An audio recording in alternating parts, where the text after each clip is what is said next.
Let's do it. Got to get my notes back up. Well, it looks like we're live.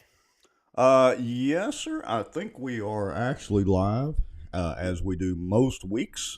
Pretty much every week, I need to double check and let's make sure Facebook's giving everybody notifications. I do see at least a couple of people in here, so that's always a good thing. Hey, there's my YouTube notification. Let's Well, see. I got it as well. I never get it.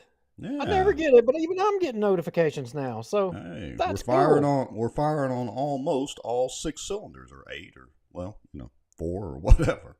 Now, if we can interest anybody to pay attention to the jibber jabber that we're going to put out there tonight, but you know what? We've got a little help jibber jabbering tonight, and that's going to be fun. That is going to be very fun, no doubt about it. Now, let's see. I did not get a Facebook notification. Oh, okay. But we're live. We're good. Okay. Good deal. Yeah. So I I know we got a lot of topics to cover tonight, and I mean we got a little bit of first church more drama to cover tonight. Yes. Sources say Brad might be leaving. So we're going to talk about that and discuss that and see if he just might actually be leaving. Now, didn't we hear that rumor months ago? Wasn't that a rumor months ago that he was Um, leaving? I'm sure it was part of the rumor mill. So, he's leaving, he's going. Who knows? And rumor has it. Now I don't know. I didn't watch the council meeting in the city of Bossier today, but rumor has it that Bossier City, all the councilmen and the mayor has placed a higher priority on tennis than public safety, than roads. They've placed tennis a higher priority. Would you say that's accurate or is that inaccurate? Well, having watched that entire council meeting basically twice, once while it was live and once while I was trying to get our notes together for the show, that's not too far from being accurate. I mean, they literally, King David, well, in as much said that. And so we're going to look at some of that. So that's pretty interesting. We might not get through all of it because it was a lot of commentary. Like, I don't know, 30 minutes of the meeting was spent on the $1.5 million for the tennis courts. But we'll discuss it and see. Well, hey, there was a little bit of folks all kind of wound up around Benton and Bossier this afternoon. You might have saw it, you might not have saw it, but it's for a lot of people, it's not that exciting. You included. I know you don't care much for the sound of things rumbling over your house nonstop, but to a Well, lot of yeah. other folks, we think it's cool when we see these anomalies Look, come flying through the air that don't make your windows shake. my grandfather was in the Air Force. I'm all about the Air Force and military and hoorah and go America and all that. But if you had to endure the sound of freedom as much as I do of the B 52s flying nonstop virtually sometimes, not far above the deck above your house, you might get a little tired of it too. But, I know, but stop your whining. That enables you to enunciate that negative feeling right there out of the gate. well, they're here to see the train wreck, not the flower garden. But do you have video Yeah, of? let's just show this video. It's just cool. This Well, that Donna is Moore cool. Wyatt. She caught a Hmm. really great video and she posted it up of a stealth right here coming through. So let's play it real quick. All right. I'm taking it. I'm taking a video. Oh, I would welcome that silence above my head any day of the week. Why can't we have See the, how thin that thing is. B 2 bomber, stealth bomber fleet here at Barksdale? Careful what you wish for. I mean, it could happen. It could happen. Yeah. Well, anyway, that's cool that it flew over. I didn't even hear it at my house. That's I awesome. didn't hear it either. I mean, I guess you just got to have your head up and be watching. So, Yeah, it's that whole stealth thing.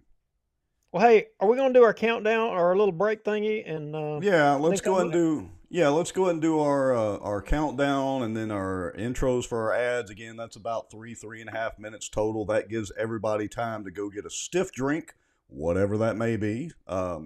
Make some popcorn if you want. And remember, folks, you want to tag your friends, text your friends, and let everybody know that we are live. We do have a guest, and it's up there on the show notes. Secretary of State Kyle Ardoin will be on in a little while. We got a lot of stuff to talk about. We're going to hear from Brad himself later on in the show in First Church, and we're going to talk about all those tennis balls. So the 80 plus people watching, you've got some responsibility here. We've got important information, and the Secretary of State is going to bring you up to speed on some stuff. So you have a duty, an obligation to tag a friend and get them in here, just like what Rex said. We need to double that number because he's going to tell us how the cow ate the cabbage. Right. All right. So let's go to our countdown. We'll be back in about 3 minutes.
Okay, enough of that business. Apparently, I updated, I stay on the bleeding edge with our software, and I updated a little while ago and didn't check our countdown and didn't check our intro ads. So, we'll just skip those for this evening.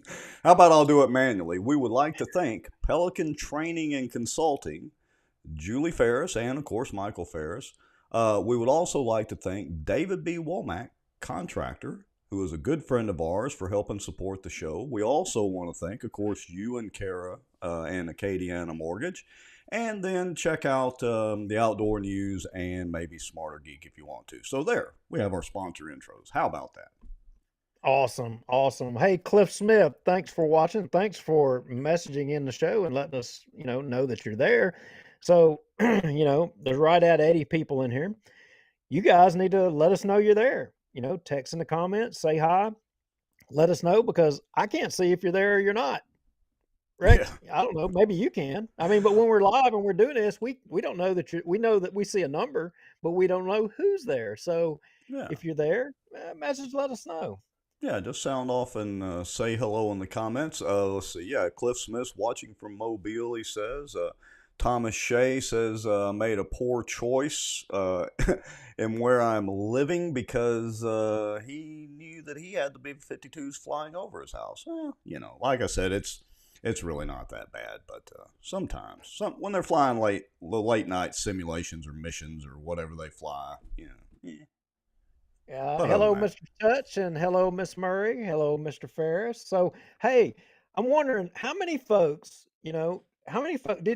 did y'all get to see, the Elon Musk release? He did it through some journalist, and now the journalist is like getting death threats and all this stuff. But sure, he basically laid out their proof that social media was working with the government, to censor speech. And I mean, I would argue to steer elections. Did you see that?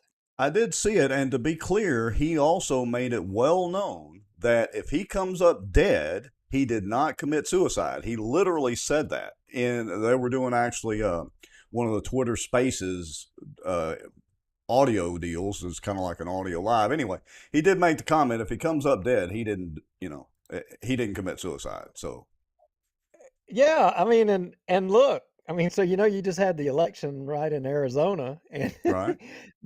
they released emails where Secretary of State Hobbs in Arizona, who's now supposed to be the next governor in Arizona, that she was specifically making requests of social media to, silence speech, Yeah.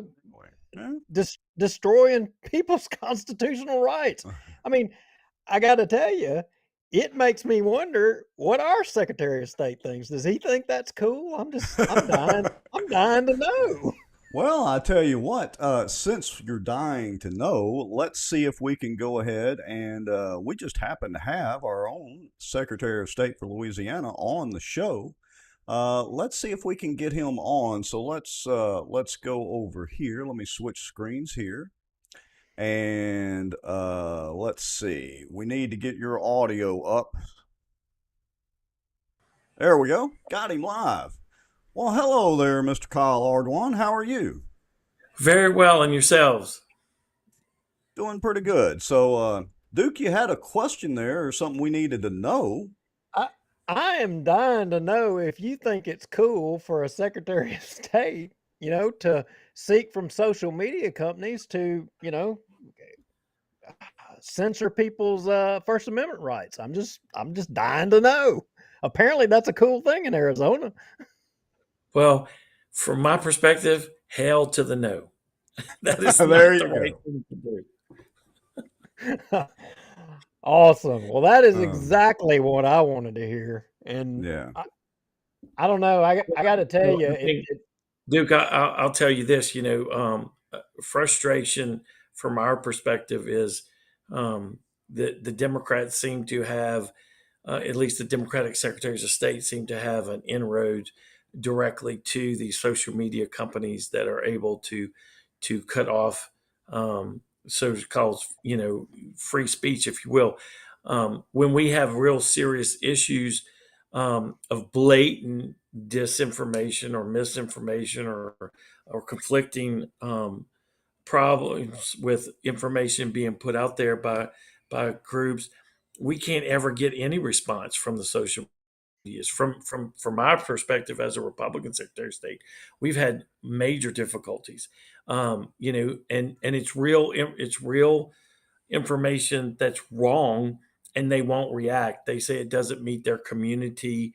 How do they put it? Their community regulations or their community policies, and yet, the previous California Secretary of State, who's now a United States Senator, he was in cahoots with Facebook and other social media outlets in what is it, Instagram and others that were literally stifling conservative voices out there, and that's very frustrating to me and to other Republican secretaries that there seems to be some cozy relationship on the left with these social media outlets. well, if I can remember because I was attacked because I was saying that, conservatives were being censored not long ago. And, it seems that all the conspiracy theorists, black helicopter believers, and whack jobs out there, it seems like we're all turning into freaking geniuses now. Well, Don't y'all agree? there's certainly a lot of information coming to light, obviously, and we are working it obviously for Louisiana in working towards a new voting system to change from the current system that we have and to provide for a paper option so that the voters can verify their vote before casting it. And I'm excited about that opportunity for us. We're moving forward. We're about to propose No. our new standards so that we can get to the new proposal so that we can get to a new bid and get through this process. Now is that the paper ballot? I love a paper ballot. That's what I want. That's what I believe in, or whatever. But and I'm sorry, we're kind of going off track here a little Well, bit, but I got to ask you, the paper ballot, is that hand paper ballot or is that machine generated paper ballot? What are we It, talking about here?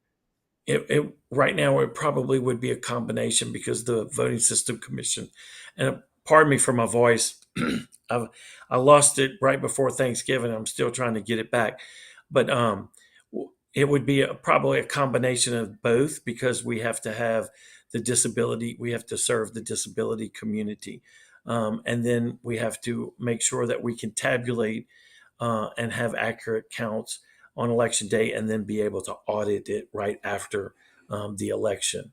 And so that's where we're yeah, headed toward. I want to kick my 2 cents in here. I'm not a fan of 100% paper ballot because, well, we all remember the debacle from the 2000 election, thanks to Florida.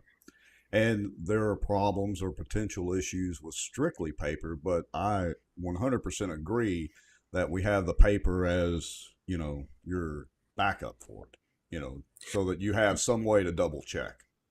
Without a doubt, we have to be able to audit the elections, have a risk limiting audit, if you will, that'll prove that either the machines are working correctly or not.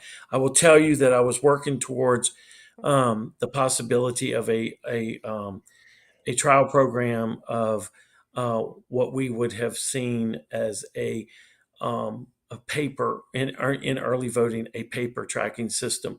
I'm glad that we didn't do it because what we were concerned with is what exactly happened in Arizona.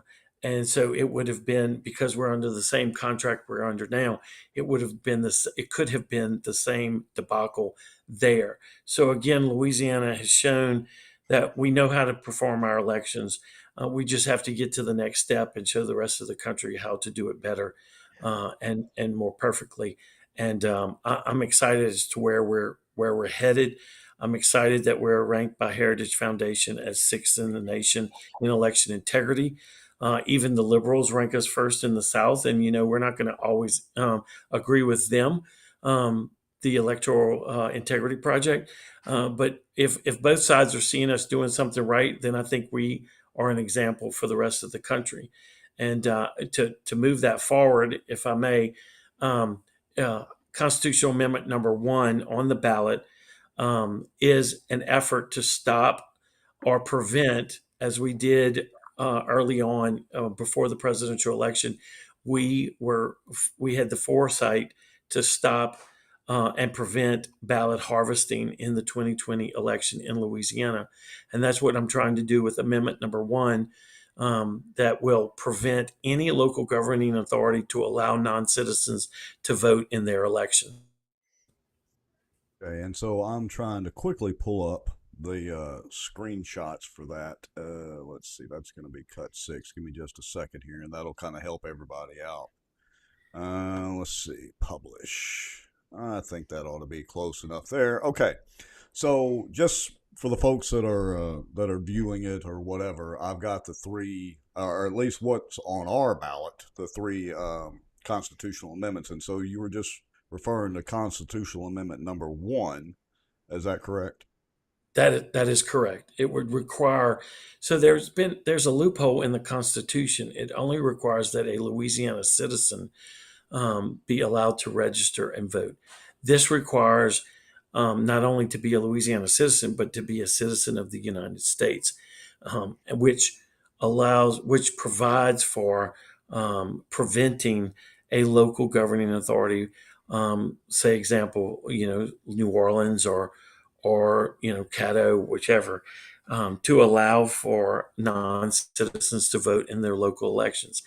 If any local municipality or city passes a ordinance to allow non-citizens to vote, it will desecrate our election voting rolls and the integrity of our elections. And so that's what I'm trying to prevent with Amendment number 1. So if you vote for yes for Amendment number 1, then you're preventing local governments from allowing non-citizens to vote in local elections.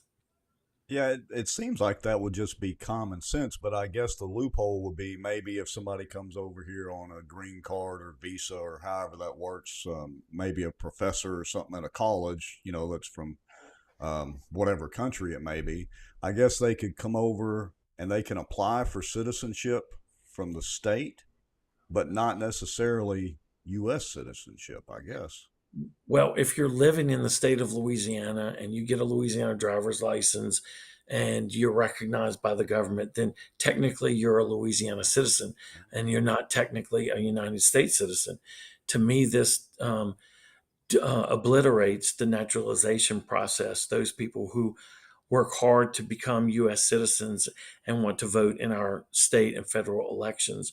And so, although there's a law on the federal books that prevents non citizens from voting in federal elections, there's obviously no prohibition from allowing non citizens to vote in local elections. And that's what we're trying to do. You see this being done in San Francisco, New York City, District of Columbia, and everybody says, oh, well, those are big liberal cities. Well, in Montpelier, Vermont, they've had a long time standing ability to allow non citizens to vote. There are areas in Maryland that non citizens are allowed to vote in local elections. And in California, the way they play it is that, it's school board elections. So, the individuals are paying local taxes, and so they should have a say so in their children's education. But the fact of the matter is, what they're doing is they're just they're using a loophole to just disintegrate the reality of the the sanctity of our votes and voters in our country by allowing non-citizens to vote, and that's just egregious to me, in my opinion. I Well, would well, definitely agree with you there. absolutely. Well, and there's a lot of other states that I think are passing this same amendment to their constitution as well. I mean, I just saw one the other day that had, in this election cycle, they adopted this. But I would also say that, in theory, let's say that, illegals were allowed to vote in, let's say, one city, and it uh, steered an election. I mean, it could, in theory, decide whether control of the Senate or control of the House went one way or the other. That could determine electoral votes. And uh, and this is way kind of out of the ballpark. And probably ought not even say this, Secretary Ardoin, but there is a case coming before the Supreme Court, Brunson versus Adams. I don't know if you've read it or if you had opportunity to follow it, but it was basically articulating that our Congress, and this goes back to the 2020 election, when there are charges of fraud in an election, and I use this example of the illegals, if they were to vote, that would obviously be something that was illegal. But if Congress and our government didn't take action, then they basically yield their positions in government, and the people have the right, to have new elections and appoint a new government or new officials. And I think this is a way to try to prevent that. But there's already a case fixing to be heard before the Supreme Court, and I would encourage you to read it if you haven't read it. I certainly will, and I'll bring it to the attention of my attorneys. I think what this does is this brings, by putting it into the Constitution, we bring it to a higher level of the ability to fight this issue. Right now, it's currently in the statutes, the revised statutes, the regular laws, if you will. But the bottom line is, without it being enshrined in the Constitution by broad based support in the legislature, which we had a bipartisan vote and passed 2/3 in both houses. In fact, it passed the state Senate with only one nay vote, which was surprising to me, given the Democrats that are in the Senate. But then it rises to the level of the people putting into the Constitution, approving an amendment that says you have to be a United States citizen and a Louisiana citizen in order to vote in this state. And to not enshrine it in the Constitution, I think, is to put us in jeopardy of an activist group seeking an activist judge to change intent of who should vote in the state of Louisiana. And if that occurs, it obliterates our system. And I'm just, to me, that is just wrong. Um, I want to be proactive. I've been proactive. The legislature questioned my legislation that we passed to preventing vote harvesting, preventing ballot boxes, and if you recall, in 2020, New Orleans sued me. The city of New Orleans sued me to force me to try to put ballot boxes all around the city, and we prevented that. And so this is another one of those efforts that we have to continue to push election integrity while others are seeking to do the opposite. And I think this is extremely important for the state of Louisiana. Ohio just passed it in November. They were the latest state to do so. So I think we're on the right side of this issue, and I hope that, regardless of how people read it, the effort needs to be to vote for Amendment Number 1, because I think the wording is a little confusing for people. But the bottom line is it actually prevents non-citizens from voting in our local elections, and from allowing local governments to allow them to vote. And because as you well know, once Pandora's box is open, Katie barred the door. We're in trouble, and I don't want that to happen to Louisiana. So we've got a couple of questions in the comments, and I'll kind of filter these out, so to speak, because of Ryan Haygood's comments. But anyway, Duke, your wife Kara is on in the commentary, and she says, "How do they check citizenship? So how do we confirm that these people are actual U.S. citizens or whatever before they are able to register to vote?" So there's multiple ways that we do that. First, obviously, we don't get enough information from the federal government, so we have to really struggle for it. One, when people apply for a driver's license, those that are foreigners or non-citizens have a different designation, so we check for that. Second, we check residency, we check other information. We look for the Social Security index. We're looking at every possible amount of information that we possibly can. One thing that we also do is that we have a reporting mechanism from the federal judicial system, as well as the state and parish judicial system, that if someone says that they don't want to serve as a member of a jury because they're a non-citizen, then obviously we utilize that. I was working with some members of Congress, one or two that got beat, unfortunately, but we'll continue to do that, is to be able to get more information through the federal government about the naturalization process and those that are applying for green. Uh-oh. We have frozen. Okay, if you can still hear us, give it a couple of seconds and then maybe sign off and use the same link and come back in. If not, Duke, I'll get you to text him here in a second. Yeah, yeah. And we'll do the call-in phone number if we have to. Yeah, if we have to. Yeah, that's good information. So, like on the Amendment 1, and while we got this short break, I want to say to everybody that I think both, Amendment 1, 2, and 3, those are all amendments that we need to support and vote. The second and the third, I think one was having the legislature approve or vote for I'm thinking it's on the governor's recommendation, appointees to the state civil service board system, which is a good thing. As it stands now, you would have just the governor appointing them, but if you do have legislative oversight, that's a good thing. There's more eyes and more hands in the pot, per se. Same thing with the state. I think it was the state police board. Again, I think that you want to have both legislative approval and as well as the governor. Let's get more people liable for the decisions of who you're going to have on these boards and put in there. That's my reading and that's my understanding of them. So I'm going to be voting yes on all three of those. Yeah, and I would totally agree with you on that. So I tell you what, he tried to log in again and had an issue.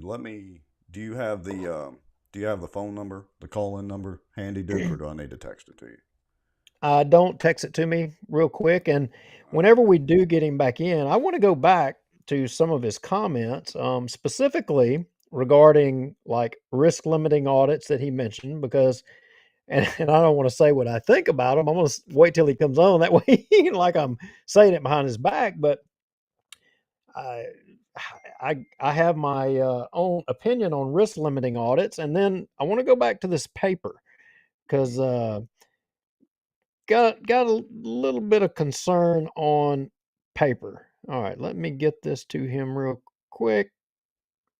There we go. Yeah. Because Rex, I'm a wonk on some of the election stuff. Have been.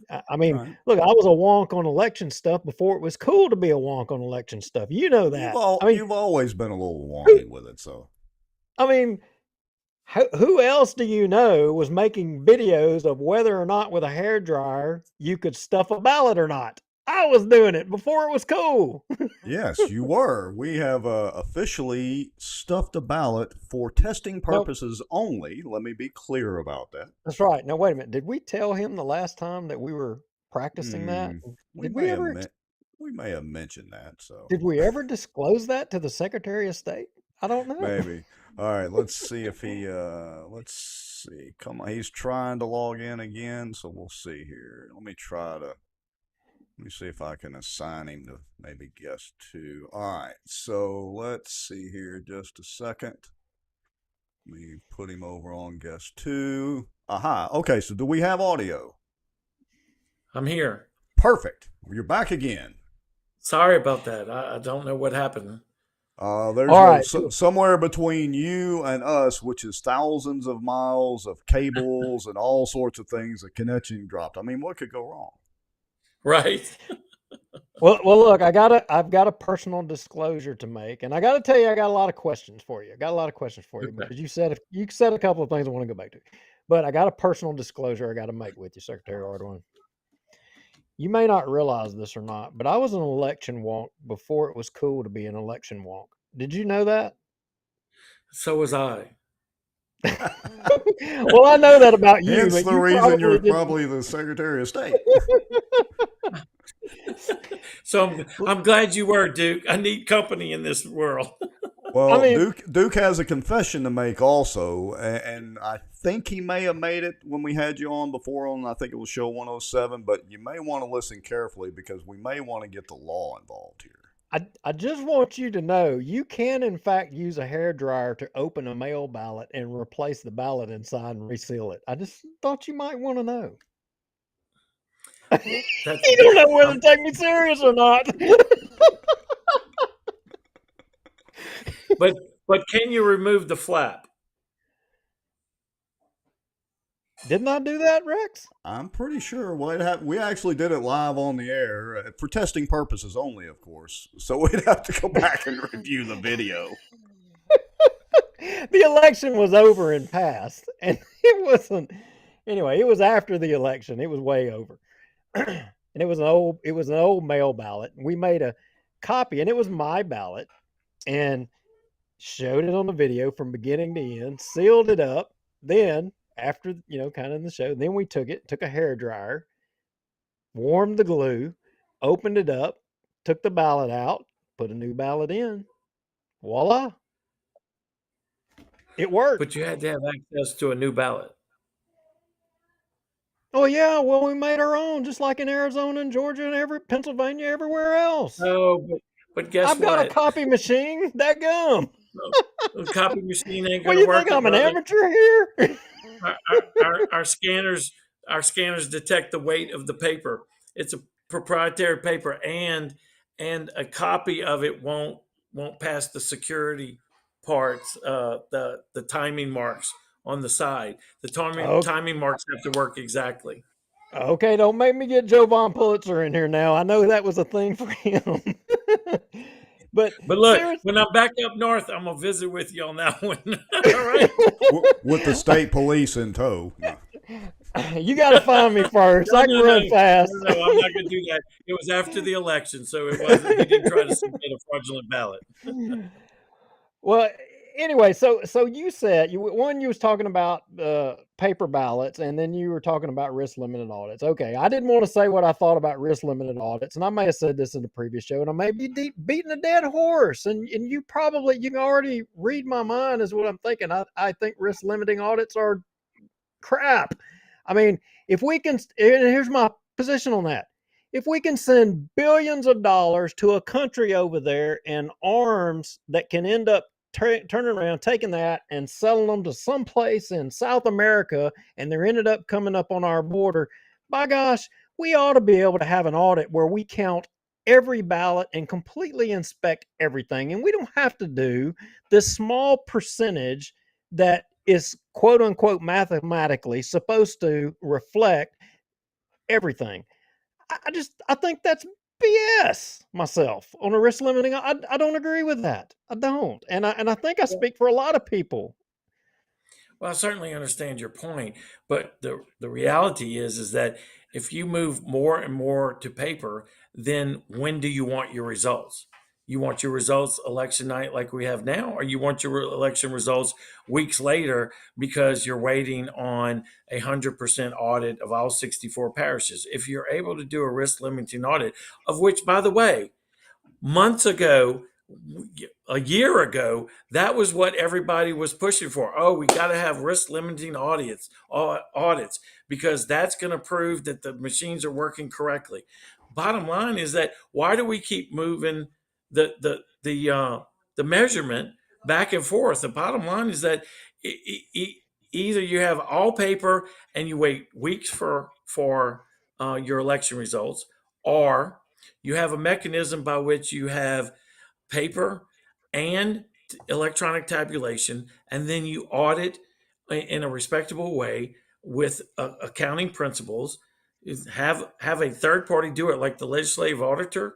They've audited us. They've seen how we've done elections, and they have given us glowing remarks of how we do it.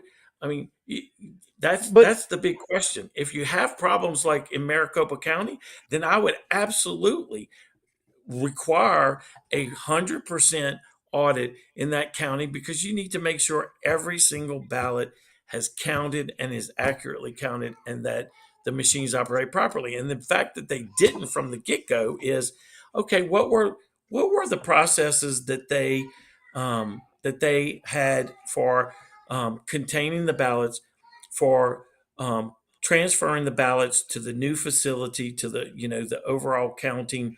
I guess they call it the central counting process. I mean, those are all things that we're looking at. We're looking at where states are making mistakes, so that when we move forward, we don't make those same mistakes. But I don't want to get too far past what the objective is for tonight, and because Duke and Rex, I'm more than willing to talk about any issue that we have moving forward.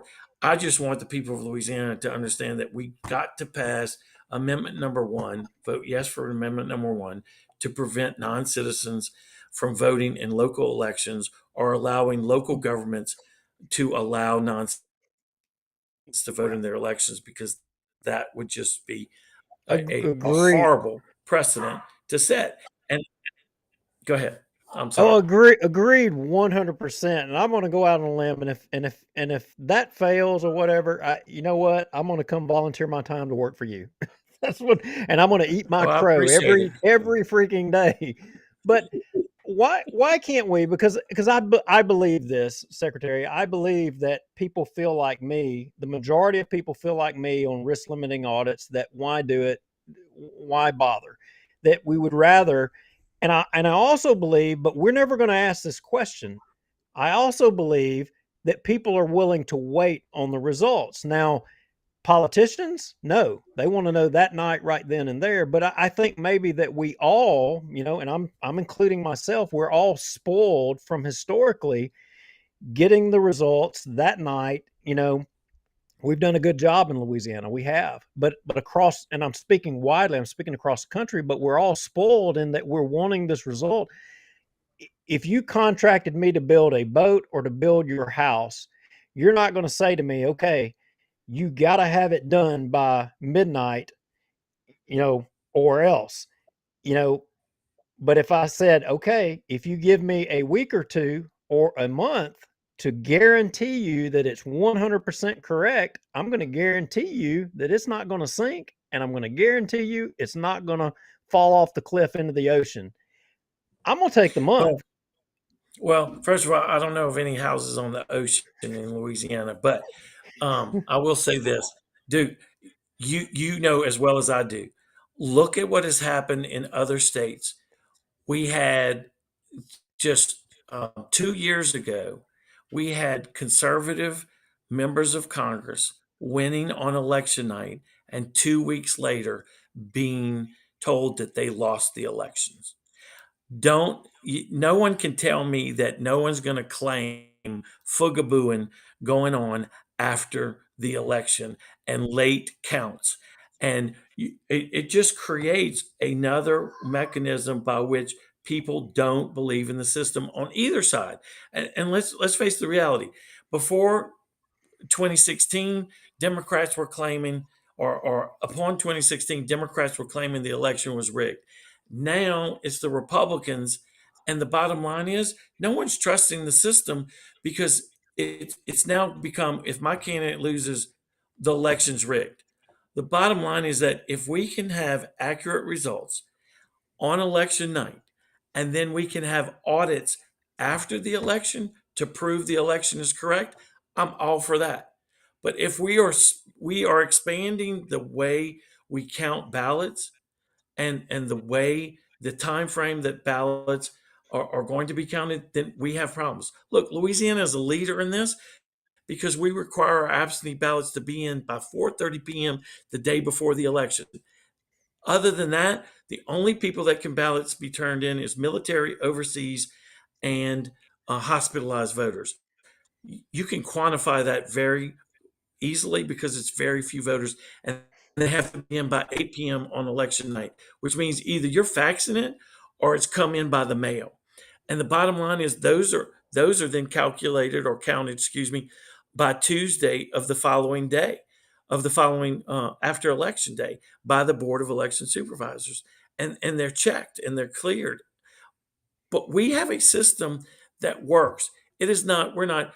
Oh well, if your ballot is postmarked. Oh, or if you turned in 50 ballots. We don't even have that in Louisiana because we prevented that in 2020 when we passed the law, the anti-ballot harvesting law, where if you turn in anybody's ballot, it can only be your family members if you're doing more than one, which can only be two. You still fill out a piece of paper. You show your ID. You're explaining what your relationship is, and you're attesting to the fact that that individual said you could turn in their ballot. Otherwise, if it's not a family member, you can only turn in one. So we don't have what Georgia's going through. We don't have what Arizona's been through. And these states keep replicating their problems over and over again and giving the rest of us, egg in the face, so to speak. Look, I understand where people are coming from. I want validation of people's votes. I want the voter to validate first and foremost. Secondly, I want to be able to have the tabulation in election day. And thirdly, I want to be able to audit. If the legislature decides they want 100% audit, okay, we'll figure out a way to do it as long as they give me the money to do it. If they decide it's a risk limiting audit, then so be it. But the bottom line is all these issues rely upon the legislature's decision, even the next contract with the next vendor, once this process is over with. So, excuse me, dry throat. Bottom line is it's going to be a collaboration effort. And we're working on the standards that we'll present to the people in public hearings and for legislative oversight, and then we'll go into the RFP. But I don't want to leave this night without expressing my absolute concern that if people don't vote for amendment number one, voting yes, then we're still leaving ourselves open. I think that's why we're ranked by Heritage Foundation as sixth in the nation. If we're able to pass this constitutional amendment, I think we move up in the rankings. And the next level is we've got to ban private dollars in elections in this state, which we've tried 3 times now. The governor's vetoed it twice, and it didn't make it through the process last year. But I'm still promoting that issue. I'm pushing that issue. There's just so much to do. There's so many issues that we face. And again, the governor has vetoed twice in a row a piece of legislation that I've pushed that allows me to delve deeper into the voting rolls and to clean up our voting rolls. But he continues to block that issue, that effort for me. It is a constitutionally um, So um, so the uns- governor is standing in the way of cleaning up the voting rolls. that is exactly correct. We found a decision by the U.S. Supreme Court from an issue in Ohio, a court case from Ohio, and citizens suing Ohio, and it was then Secretary Husted, who I believe now is lieutenant governor or outgoing lieutenant governor. I don't recall, but the bottom line is that it would have given me more authority to go in, delve deep into the voting rolls, to force the registrars to go into the community and to actually contact directly, not by postal service, but actually could directly contact voters and say, hey, are you there? And if you're not there, then we're going to take you off the rolls. And I will tell you, I've got a registrar that out of Tangible Hill Parish, she did an excellent job. We had a number of complaints that people were taken off the rolls because they didn't answer her mail and they were incorrectly registered because they weren't registered at their homestead. Some were registered at their business. Some were registered at relatives' homes. That's what we need to do because we can't allow people who are registered because they've always voted at mom and dad's house and changed their registration. I want to be able to say, if you have changed your driver's license address, then you should have changed your voter registration address. So we're going to be pursuing that. And look, I got a whole host of things. Y'all know me. I am like on fire about all this. But most important, let's get Constitutional Amendment number 1 passed this Saturday, get it on the books, get a higher level of protection for the voters of Louisiana, and then let's go tackle all these other things that we can continue to try to attack and get on the books. And if the governor vetoes it again, okay, so what? I'll run on it again, and I will tell Louisianians, I need a conservative governor that will sign this into law. All right, so let me summarize a couple of questions real quick for you coming in from the audience. Are there going to be any changes coming to the way we will vote in Louisiana in 2024? That depends on the process. I think we will probably be in the process of making changes, but we won't have full implementation because we will have to do a lot of education and training, both for election workers, also voters.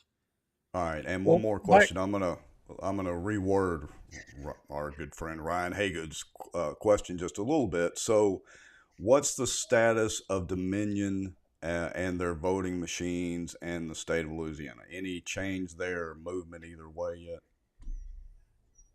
No, I've got to be able to go through the RFP process. So the law requirement with the Voting System Commission has met. And by the way, I see Ryan has says, I trust this guy as far as I can throw him. So I'm going to take that with a grain of salt. But bottom line is the law requires me to work with my staff, develop standards that we have to meet, both national standards and state standards, then go through a public hearing process. Then we have to go through a legislative oversight process. Then once that's accepted, then we can start the request for proposals process as what the Voting System Commission voted. And one other there's quick point. no, no, One no, no, other. no, no, no, no, no, no, no. There's All one right. detail, and we're gonna let Secretary Ardoin. We're not going to abuse his time a whole lot Right. more. But there's Right. one detail I want to go back to that I didn't get to go to a while ago, and when he was talking about the paper ballots, I want to hand mark my paper ballot, but I think where we're heading is a machine generated paper ballot. Now you actually said that we're going to have both. Um, so I'm assuming that the hand marked ballot, I mean, that's not going to be me. I'm not going to get to mark my own hand marked ballot, probably, correct? That's not determined yet. I think the possibility exists that either an individual can choose to allow the ballot marking device to mark their ballot if they so choose, or to produce a full face paper ballot that the individual can mark on their own, and then take it to the tabulator on both cases. Then the tabulator would secure those numbers and then would secure the paper for the audit process after the election. So, okay, so yeah, well, I mean, I want to be able to mark my ballot, and I think a lot of people do want to be able to hand mark their ballot, and I think that would be a really great thing. Granted, I know you've got a lot of people that are making decisions, and a commission and a legislature, and a lot of people, a lot of hands in the cookie jar, you might say. But I think a lot of people would have a lot more faith if they were able to, hand mark their own ballots. And I specifically recall, Dr. Halderman, making some comments in regards to ballot marking devices, which, that caught my attention and give me pause. So when you were saying that, what you said earlier about both, that kind of caught my attention, what you were saying. Yeah, because obviously, I mean, bottom line is what we're seeing from the public is the push for both. Some don't want to move away from machines. Some want to move away from machines. Obviously, with the way that we look at things, the federal law requires us to reach the necessity for the disabled community to be able to vote as independently as possible. And so that would require ballot marking devices for them. Then you also have a segment of the public that I hear from as I travel around the state that they don't want to go to hand marked paper ballots. But I certainly understand that there are a number of folks, and I say number, a decent percentage of folks around the state that would rather mark their own ballots by hand. And so if the ballot marking device can provide or not provide, create your ballot style for your precinct, which we know the technology exists, then and you want to mark it by hand, then I don't see a reason that that should be prohibited. And then you like the disabled individual or the voter choosing to use a ballot marking device walks over to the tabulation device and submits it to them to into that machine for the tabulation purposes. My I am convinced that both of those need to be separated so that there's no connectivity and that they're standalone um, processes that are working, so that we don't have any issues that we've seen in other states. Yeah, I in particular, I want to sign my name on my ballot because there's no vote that I make that I'm not going to stand out here in front of God and everybody and say that's what I believe. And you know what? The truth of the matter is I may vote on something and I may vote the wrong way, but I'm willing to own up to it. And I wish a lot more people that voted in elections weren't fearful. I mean, and I respect the fact that there's some people that can be intimidated if somebody knows the way that they vote or whatever, but I think if more people in the public stood up on their principles and what they believed in and weren't afraid to say what they believed, we wouldn't have a lot of this crap going on. And so, for me personally, if I get the opportunity, I'm going to sign my name in big bold print across my ballot. And then, you know what? If I want to go back and check my ballot, you're going to know because that idiot signed his name.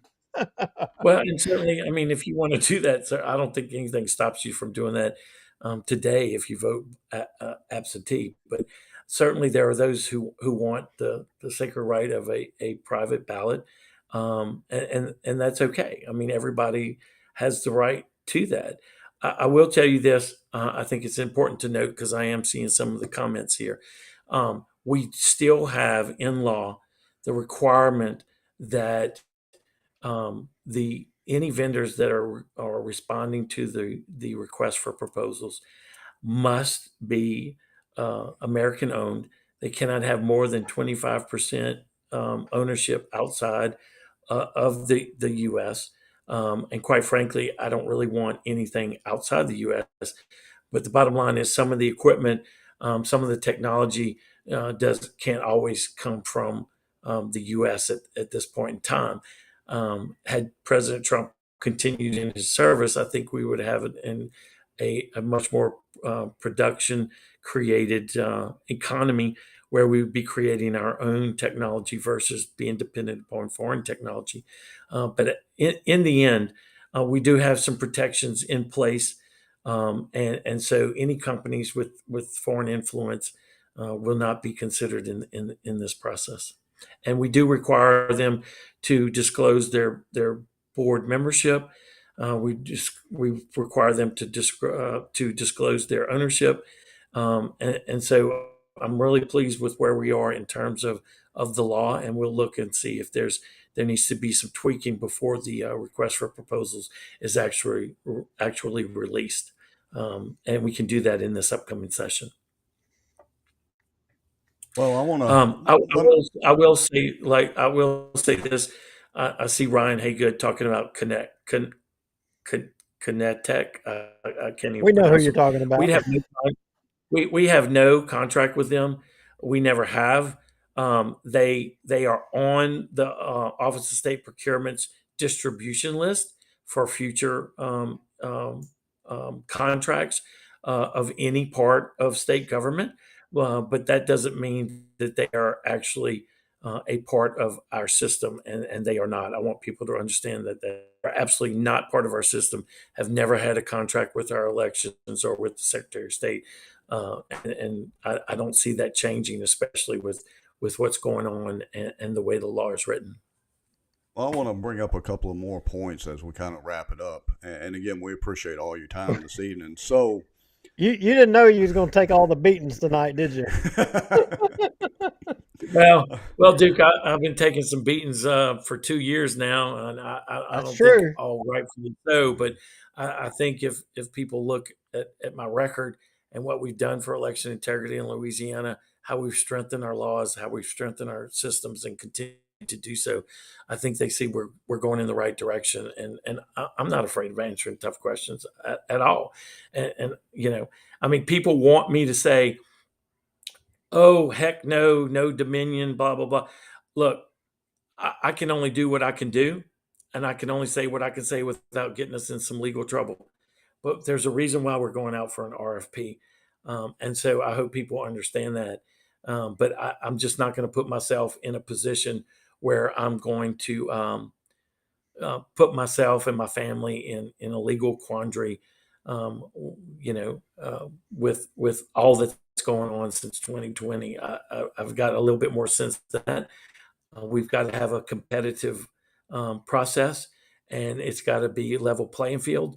And I may not like the people that bid, but it's going to be up to a committee that the legislature designated that I have to appoint, and they're going to make an independent decision, and then we'll send it to Office of State Procurement, and then we'll send it also to the legislature.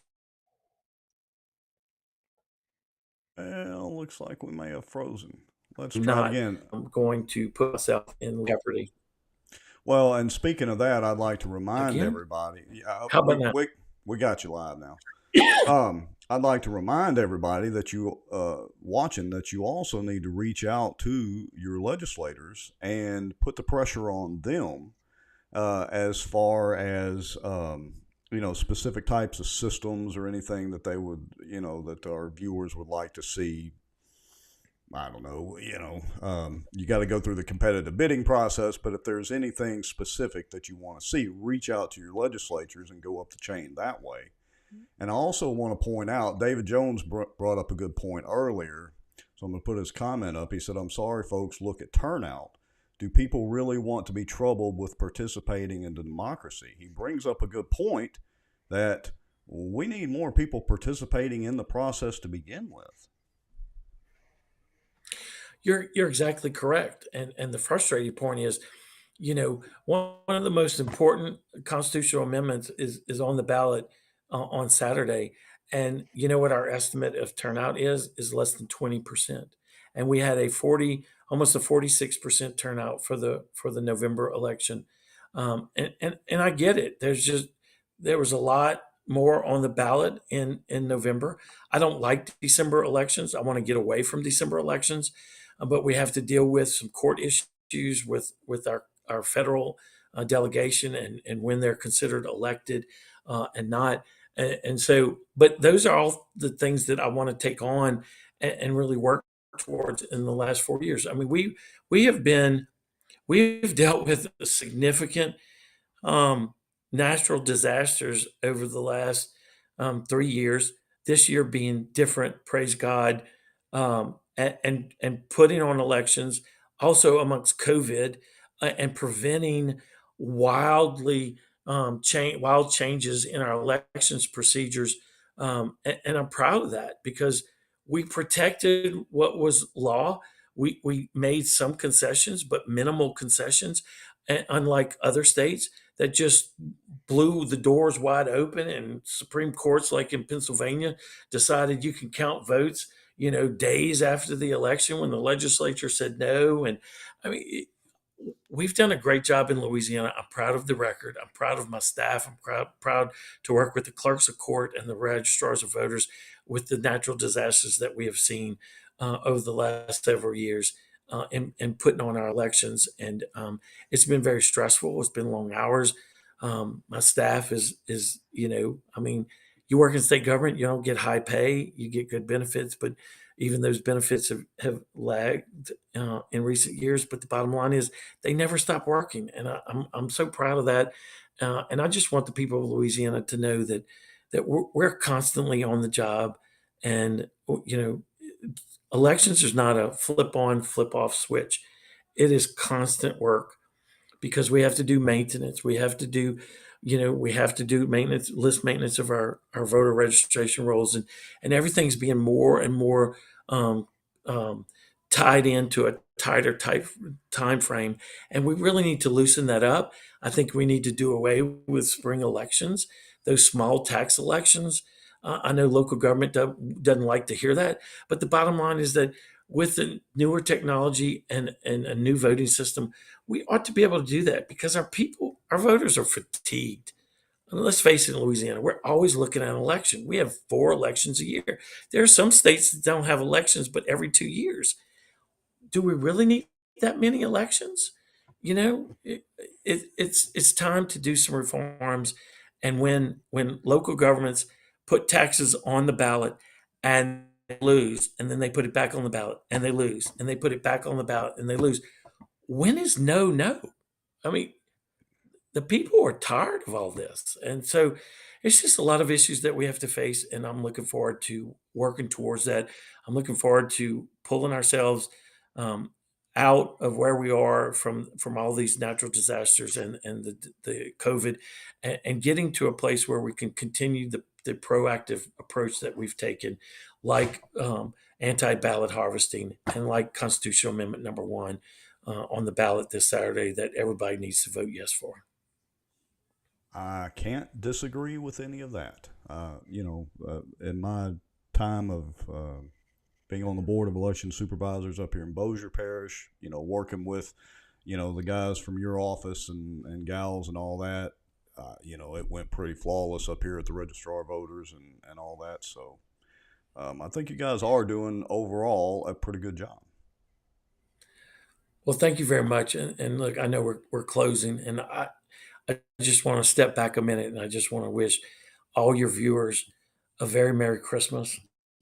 Um, our good Lord Jesus Christ, our Savior, is the reason for this season, and no matter what happens politically, um, he's the man, and there's nothing else more important than making sure that we're right with Him before we take the next step.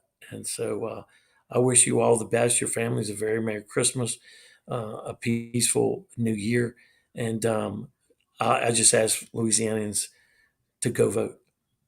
Amen to that. All right. All right. All right. So I'm getting texts saying this is a bad interview. No hard questions. Y'all let him scoot.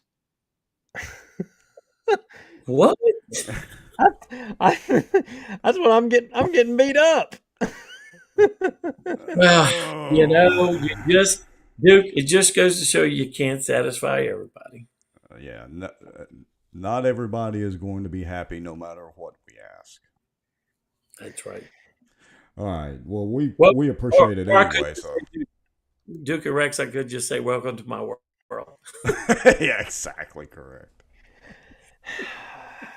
Well, now they're agreeing in the comments. So anyway, well, all right. So you're gonna have to come back for an interview, and I'm gonna have to pound you with questions. Yeah. We'll Okay. have to rough Wait, you up the next time. you gonna let me pound you with hard questions, Kyle? I didn't think you were going light on me on this one. Well, All right. I tell I you think what, there's Jason just said typical politician. He talks everybody to sleep. Well, I didn't know I was talking anybody to sleep. well, I don't know. Well, look, no, seriously, people have a lot of questions still, and I mean, you're not the only person in here. You're the one that has to take all the questions and get a lot of the beatings. And I mean, I got a million questions. I could keep you on here all night long, and I could hit you with a million questions. And there's some questions that I haven't asked you. I would love to ask you, and I think are pertinent to the conversation. I'm just one person. I'm some guy that's got a little old small social media show with 100 something votes. I mean, you're a guy who's been elected statewide by a majority of the people of the state of Louisiana. And we appreciate you coming on and answering any questions. There's no limitation here. You didn't tell us don't ask you any question whatsoever. You haven't done that. And I told you how I felt about risk limiting audits. You explained to me your position of, how it's justified. I may not agree with you, but I respect what you're saying. I think regardless, every audit needs to be freaking every single vote. I don't care. It should be a priority. If we make having dog catchers a priority in every city in the state, we should make counting votes, every single one of them, verifying they're accurate. We should make that a priority. But you know what? You don't hold the purse strings. You don't. There's I, other people that hold the purse strings. And I do people are not. going to, And look, the legislature made it very clear in the last 3 years. Each year they put in the appropriations bill that the Joint Legislative Committee on the Budget, must approve the contract. So it's like, okay, it's a joint effort. Let's go for it. I have nothing to hide. I'm not looking for any one particular company. I'm looking for the best system for Louisiana. And we keep going out in the public and getting information, and we're going to do, it's going to probably be a wide open bid because there's so many different options out there, and then see where the chips fall. I mean, it doesn't you matter know to what? me. The best system, let's get the military in here. I want to walk away with ink on my fingertips on my hand marked ballot. That's what I want. No knock on you. No knock on you, but I don't trust the machine. Rex right there, he doesn't care. He'll stick his ballot in the No. black box and he's fine with that. He doesn't care. But me, I'm the black helicopter guy. I don't want to put my ballot in some machine and hope for the best. I don't want that. And I think a majority of people of the state don't All want to right. guess. Let's not belabor the point too long, but no, I know. that is not what Rex believes. Rex just happens not to trust people either. Yeah. All So, right. Yeah, all right. I see that. I'll end on this, but I see that Ryan is talking about the best system. Let's see, what is it? The military is the only way. Hmm. I would suggest that he does a little bit more digging, because I think the military is part of the problem behind the scenes and in the deep state, because there's a lot more going on. If the military is the option, then we're looking at a federalized system, and Right. you can And, build it. It's and I over don't with. trust the federal government at all. And there's that whole thing called posse comitatus that, comes into play with the military being around where I'm going to vote. I mean, bottom line is the Constitution should be sovereign, and the Constitution provides that each state um, provides for how their elections are going to be conducted. And I think that is the most important, because as as we as Republicans and conservatives believe, the closer you are to government, and that's doing the making the decisions, is the best way to be in control of the government. And so the less government, the better. The more power we give to the federal government, we're tattooed. That's all I can, say. I would agree with that. All right, All right, constitutional amendment number 1. We're voting yes Constitution for it. Amendment number 1, vote yes. It All will right. prevent local governments from allowing non-citizens to vote in local elections, and we all need that protection. So, Agreed. God bless, All right. guys. All Appreciate right. Thank y'all. you. Have a good See y'all evening. again Thank you. soon. Okay, bye-bye. Bye-bye. Well, All right, the hate mail is going to run in on me. they're not texting me, thank goodness, but it's comment on steroids time now. So Well, I mean, look, you that wasn't. I mean, all of the where we went on, it wasn't the purpose of the show. I right. mean, we were, just kind of going over the. But I'm glad we were able to delve into it a little bit, and Well, and I want to remind everybody real quick of this too. We've said this before, so we're not saying anything unusual. Excuse me. When we have guests on the show, we try not to be confrontational with the guests. Ask them, questions, appropriate questions, and all that. But we don't want Secretary Ardoin, Kyle to come on, or any other guests for that matter, and just wham, knock them over the head. I mean, y'all are free to do that in the comments. That's fine. But I'm not necessarily, for instance, and Ryan and I are good friends and all that, but I'm not going to put Ryan's comments up the way that some of them were worded, which is kind of an attack on Kyle, when I want him to actually answer that particular question. So I may rephrase it a little bit, but y'all are more than welcome to go wild in the comments within reason. yeah, and there was a lot of comments and a lot of questions and a lot more specifics that people wanted to get, and Sure. I think actually there is a time and a place, and somebody might say, well, why is it not the time and the place for y'all to do it? I mean, Well, because we also have the city council meeting to go over, as well as hearing from Brad.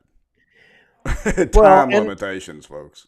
Well, and I don't want to be presumptuous to make an accusation and accuse somebody of something and not know all of the details. I mean, and I got to tell you, there's still a lot of questions that I have for him. There's a lot of questions that I have, but is it all him? I don't know that it's all him. I think that there's more people than him that has a responsibility with the elections in Louisiana, like he articulated. The legislature, they have a role in this. Yeah, there are a lot of people, folks, you may not realize it, but there are a lot of people involved in our elections, starting with your legislators, and moving on up, or and this across the chain. And this process isn't over. I mean, I'm totally against, this black box thing, and let's go back to that. Let's go back to that again, because maybe I didn't hear everything that you said. Maybe I need to hear it. Sometimes I have to hear things multiple times. Well, hold on, though. We have to get to the really important question from our good friend Chris K. He says, my main question is still, why the Jeff Gordon hat? Well, that when the Dominator tells his son that if you want to win, all you have to do is follow that car around the track. There's your answer right there. That's all you need to know. Ryan, I'll go ahead and put this one up. Hold on a second. So that dude saw 20 million votes stolen and flipped and doubled down on Dominion. He cannot be trusted. Maybe so, but I can tell you that while the voting machines in Louisiana are running a Dominion system, and is not the current Dominion system that most of the other states use, it's actually an old, antiquated Dominion system that is Well, completely offline. I know I've seen them for myself. hold, I would hold, invite everybody hold because up, my they are counterpart. hold on, You're, because you're they digging are a open. hole. Because there are open meetings, I would invite everybody to go to the Board of Election Supervisors meetings as well as the other Oh, open meetings, which are at the voting warehouses across the various parishes, and go witness that. All right. wait a minute. Oh, compadre of mine, you dug a hole. I'm hating. I mean, I agree with you, but I disagree with you. You're talking about the DREs, the old DRE machines, and you're right. They're different. But all those new machines that go up there that have the little USB cards and stick in there, guess what? Those are kind of like the same machines like they got in Georgia and some of those other places where they've had those problems. The newer machines for early voting and all that, maybe. And maybe they're implementing, I'm not sure, maybe they're implementing some of the newer machines across the parishes, and I'm not aware of that. So I'll clarify that point.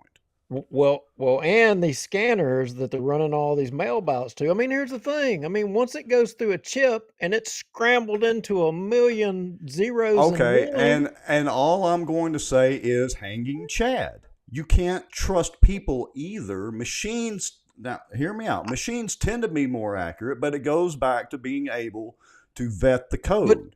And but right now, because they're closed sourced code, that is the real issue, because nobody except for the people at hang, Dominion or whatever voting machine company can determine what that actual code is. Hanging Chad, perfect example. You and me, we're disagreeing on this right now. So hanging Chad, we got a hanging Chad between us. You're on one side, I'm on the other. You're on one side of the black box, I'm on the other. The hanging Chad's in the middle in the black box, and we both have the ability to look in. We're both human. Either it's hanging or either it's not hanging. You But know that that's not the way that it works in reality. you and I, two humans, are going to be able It's to determine it. But no, we're look, not going to be able to do that. We're going you to and stick it in I, a computer and no, we're they going to let a don't computer determine it. make the decision. No, two people don't determine it, which is why they had to count and recount and the whole cluster, from 2000. Not to mention, not just taking Florida out of it and the hanging Chad, they have had issues with both human and machine counted tabulations since then. In all the states, you can't trust fully either one. I would tend to count the machines as being more, not completely, but potentially more accurate. The only reason that they're not accurate is because of hand input and human input, and the possibility to be manipulated because it's closed source code. I still would prefer to have humans and not just two. However many humans we have to make, if we've got to start, if we can send billions of dollars to Ukraine to fight, the Nazis over there. Oh, wait a minute. Wait a minute. Somehow or another, I got that backwards, right? Okay. Anyway, if we can send all those billions, we can spend $1 billion to sit. How many humans does it take? If it takes 10 people to do what one computer can do, then I would prefer to have 10 people sitting at a table to say, and all agree, you know what? It's hanging or it's not hanging. This was the intent of the voter. I would You, trust 10 but humans sitting at a table than I here's would a black here's box the that I can't see inside of. And no, you never know. here's the other factor that you're not considering: the news media. So the amount of time that it takes 10 people to agree on anything, okay, you're going to have the news media sitting in the background stirring the pot the entire time we're waiting on the results. And that is a whole other issue that the people won't tolerate. And, like we've pointed out, only, if we're lucky, 20-30% of the people vote. All right. So anyway. We're not going to agree here. And David Womack has a really great comment. He says, "Who's up for tennis?" And David Jones says, "Stick me in the eye." Got it, David. Next time I see you, there's something coming in the eye, brother. Just be ready when you see me. Yeah, all right. So it's all in fun. We mostly agree on this issue. Not quite. News people do stink, Jeremy Gallman, but there's a few. Yes, they do, out there. future Mayor Jeremy Gallman. All right. So let's hear from Brad. Brad Jerkovich. Pam Jones says, "What about First Church? What about Brad?" Well, there was a rumor going around that, Not let's a see. rumor in First Church. Yeah, well, okay, here, let me see if I can pull this screenshot up. Hold on. Let me adjust things here, folks. All right, let me get rid of the purple Iraqi finger. And let me see if I can pull this up. I think this is the right one. Here we go. Okay. So this was a rumor on the SBC Pantologist Twitter feed. Says received several messages saying Jerkovich is leaving First Baptist Bossier City and headed to Mid-America BTS. If it's true, it's good news for Bossier City and bad news for the state of Tennessee. Now, I might agree with that, but unrelated question, but what's the story about rats and sinking ships? So, that's the rumor, is that Brad was headed up to apparently Mid-America, apparently to Tennessee. Now, I will point out, Rex, that, I sent this SB Pantologist. I got no idea who it is, but I did send a little tweet for a quote. And I'll point out that I'm now banned from that page, Uh-oh. which I thought Okay. was interesting. Did you send it from your Twitter profile, or did you send I it did. from bossierwatch? Okay. I just want to know where they sourced it from, and I was. It's a valid question. Yeah, it is a valid question. I mean, he said he received several messages. I mean, that's as ambiguous as us saying sources say. it is right. It's right. I mean, and he could have just said, an anonymous member at the church told me that, but he didn't say that. He didn't say nothing. He just. Well, what do you say we hear from Brad himself? So let me see if I can do this here. Yes, there we go. And let's see what Brad had to say. Because he did address it, apparently, in church service. All right, let's see. Well, let me refresh the screen here. Here we go.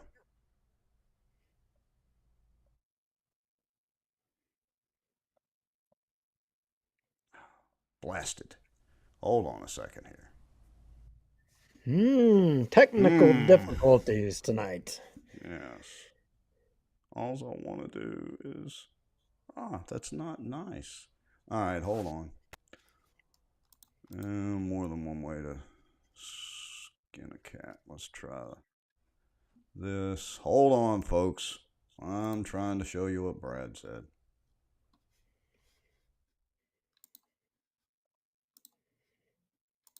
All right. Let's see. Hold on. Dadgummit. Technical difficulties. I got it if you want. Right, share my screen. Let me try one more time. All right, let's go to Duke's screen. Hold on. Boy. I'm just having a problem. All right, hit play on your screen. Hey, listen, before we pray this morning, I just want to say a couple things this morning. Sometimes things can be put out on social media and you're just going, that is so wrong. It's false. It's not right. And I just ignore it. Okay. But there was something put out there on social media this last couple of days that some church members and staff and different people are like, hey, Pastor Brad, are you aware of this or whatever? And so I just want to communicate something here. So it's put out, all right, on Twitter and stuff like that, not by Elon Musk. He and I we're scheduled to have lunch next week, but just kidding. But somebody put out on Twitter that it's, become known now that Jerkovich has met with his staff and informed them all that he's moving to Memphis, going to go to Mid-America Baptist Theological Seminary. His youngest daughter's graduating in January, and then they're headed out. And so it's great for Bossier City, but it's bad for Tennessee, and da-da-da-da-da, And so all these people, different people are calling me and texting me and different things like that. And I'm going, why would you put something like that out there? Well, the only reason is to create doubt, to just cause division, which has literally been the modus operandi of this group that has come at our church for 18, 19 months now. Literally the same tactic from day one. Put out something completely false. And so I just want to tell you, it's a lie. It's not true. Mm-hmm. We're not going anywhere. This is our home. I don't really know how else to say it. But I'd really appreciate it, A, if you'd stop bringing my kids into this nonsense and leave our church alone. Our church is moving forward, man. Our church is done with this. We're done with it. We're done with it. And I don't really know. Steph, we've not prayed about it, but why don't we just build a home right here across the street and just do it, and for the love? I don't really know what else to say. But I'm grateful for a church family that is moving forward. We are giving, we are growing, really, really special. All right. Well, that's it. Well, there's your answer, straight from the horse's mouth. So this group, for over a year, you heard him, and the modus operandi, and it's a lie. They've been lying. They just decided to attack the church for no reason. But look, he just said he's not going nowhere. He's not going nowhere. As a matter of fact, they should build a house across the street. Now, that would be kind of an odd location. I don't know if it's zoned residential over there. And he needs to make sure that he has a good fire hose system, apparently, at his house. But anyway, aside from that,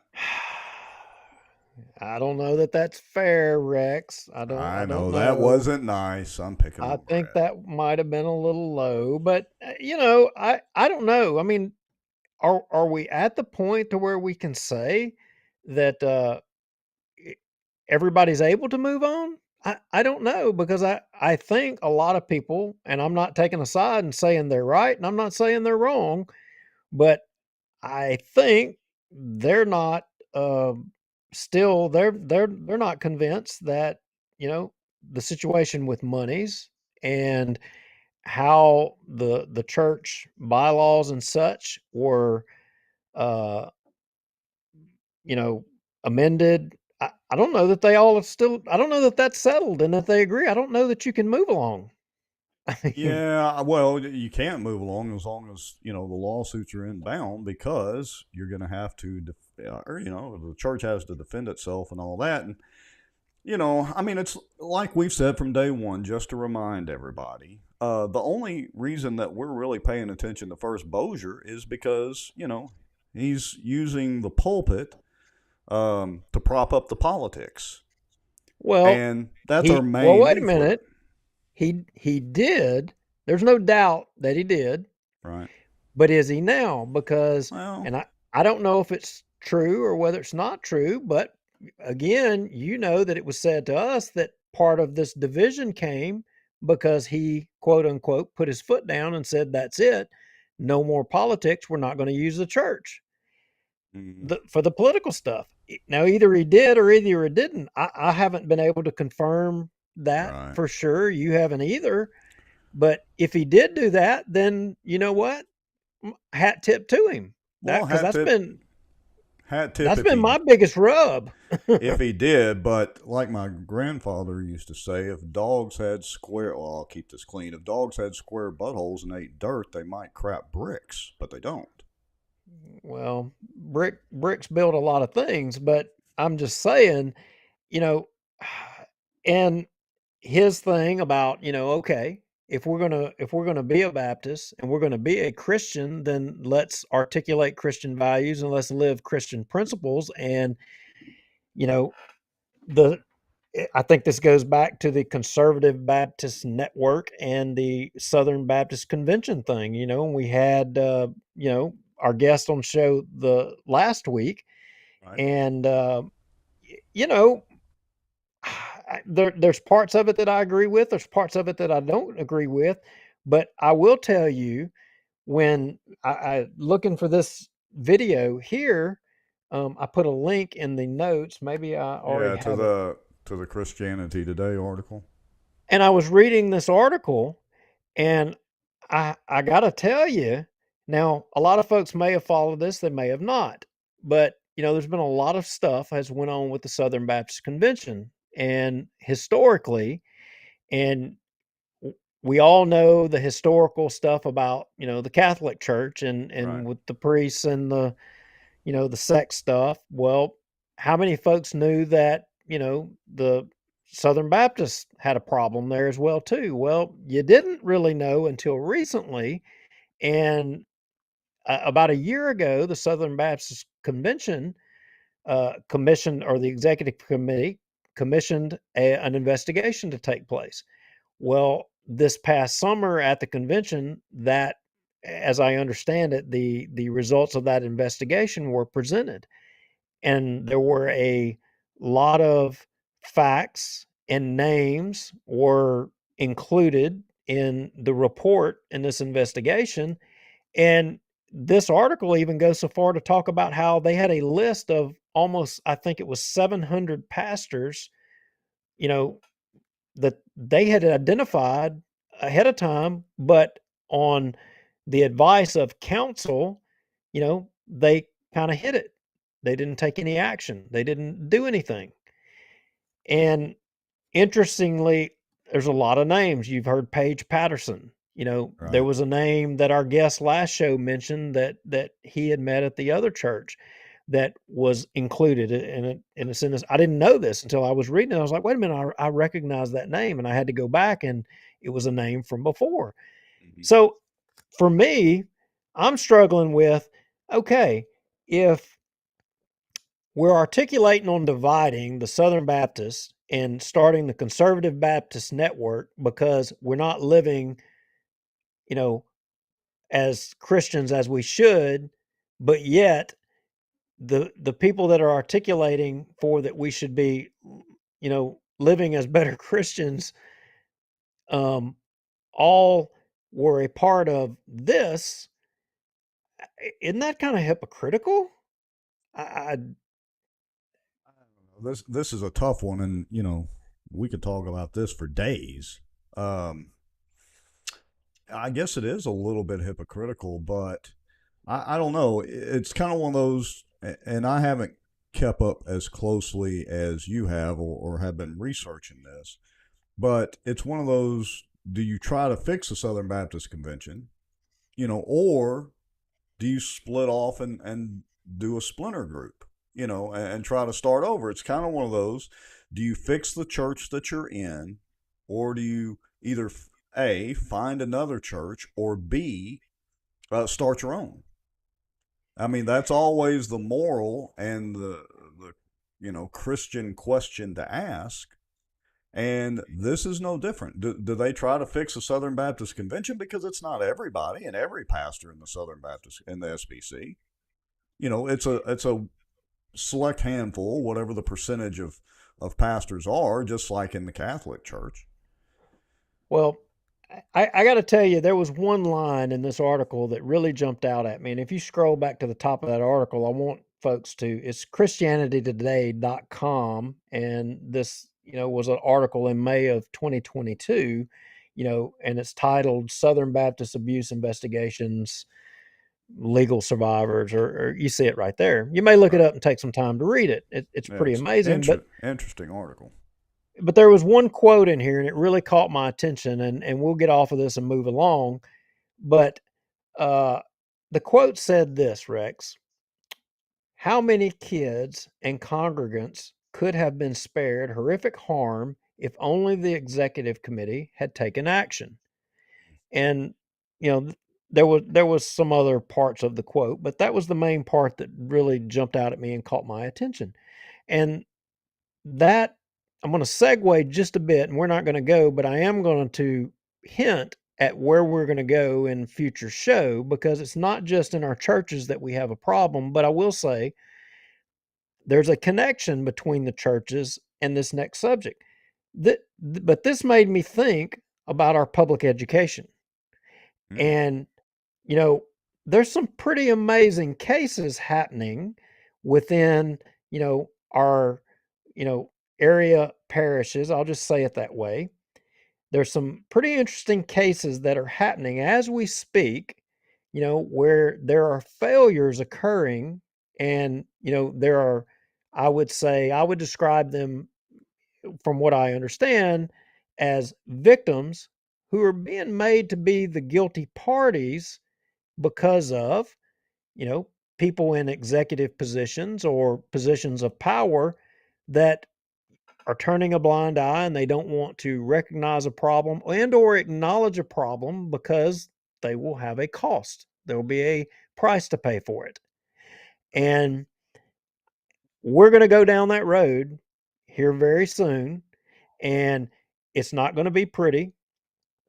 There's going to be a lot of people that are probably going to be shocked and awed when we go into that. And people who you herald maybe in the community as being, upstanding, responsible people who had a duty to act and an obligation who haven't done the best that they could do. And I would contend that they know they could have done better. And So I'll you're stop right there. so you're saying that in addition to pissing off most of the Bossier City Council, most of the Bossier Parish Police Jury, well, Cypress District if we count that, but we're also going to take on the Bossier Parish School Board. Bossier Parish School Board and all. I mean, look. It won't be my first fight with them. Let me go back to this rule and put it. I'm gonna say it again for you and for everybody watching. We said there's no place we're gonna not go, regardless if it's our friend or not our friend. We're gonna go there, and it doesn't make a damn who it pisses off, who it makes mad, and you know what? It needs to be aired. And if it's not true, then you know what? It's going to be sanitized out here in the light of day. There unfortunately has to be an element of truth to this because there's too much smoke now. I mean, there's so much smoke that the percentage of it being true has got to be higher than the percentage of it not being true. And we've already addressed it a little bit on the couple of shows ago and all that. And I'll say this: it's not. I don't think it's one of those things like it was back. All right, let's see if it picks us back up where we left off. We've got I'm still showing about 23 people. So we had a power spike both in Benton up at around where Duke lives and in Bossier. Literally, the power just zapped and shut my machine down and internet connection, and apparently shut Duke's down. So let me see here just a second. Let me see if we can get Duke back on. There you are. Can you hear me, Mr. Lowry? Yes, sir. I am here. All right. Incredibly, I'm actually glad I did update to the bleeding edge version of the software because it has picked back up where we left off. We're still that live. was amazing. Yeah. Through a complete router reboot and everything. The power just glitched here, so that's why I'm a little bit darker. My lights went out. So you're in Bossier City, and Correct. I'm in Benton, and the power spiked at my house, and it spiked at yours as well. So that's a pretty big issue. Whatever just happened. Maybe it's related to that B-2 bomber that was flying over. Oh God, they must have found out where David Jones is camped out at, I guess, and dropped a Moab on him or something. I don't know. Must have. Very interesting. So, hey, I'm proud to say we have 88 and climbing 90 people still watching through a power outage and a glitch in the feed. So we appreciate everybody that is still with us. Well, I'm just wondering, it may have been, there's Wes, with Sobo Live. Hello, Wes. Glad you're watching. Wes said he learned a few things from you, Rex. Well, it's the software. Or no, he said he needs to learn a few things from you. It's all in the software. Well, I was actually thinking that probably those tennis folks, the tennis Nazis, from all over. Pull the plug on both our houses. Yeah, they're out there hitting tennis scuds at the power band to take us offline because they know, look, they just pounded the Secretary of State, or did not, and they just pounded First Church, or did not. Right. Well, they're definitely going to pound us, so let's take them out before they get there. Yeah, no kidding. All right, so let me get my notes and everything pulled back up because I had a complete restart on the machine. I have no idea where we even left off, really. Well, I will tell you, and let me get my share screen. We were talking about the SBC deal and its relationship, or the kind of relationship in principle to what's going on around the school board, and that we're going to be addressing some of that. I think that's pretty much where we're probably. Yeah, school board stuff incoming, definitely. So let me share my screen, Rex, and you can put this up while you get your feet back under it. But I wanted to share everybody what's in store for the future of Bossier City. And well, while I don't think this will be the future, um, in the short term here for most of us all here now, but when you pay no mind and you ignore the future and you don't give credence to the fact that you need to be frugal and you don't make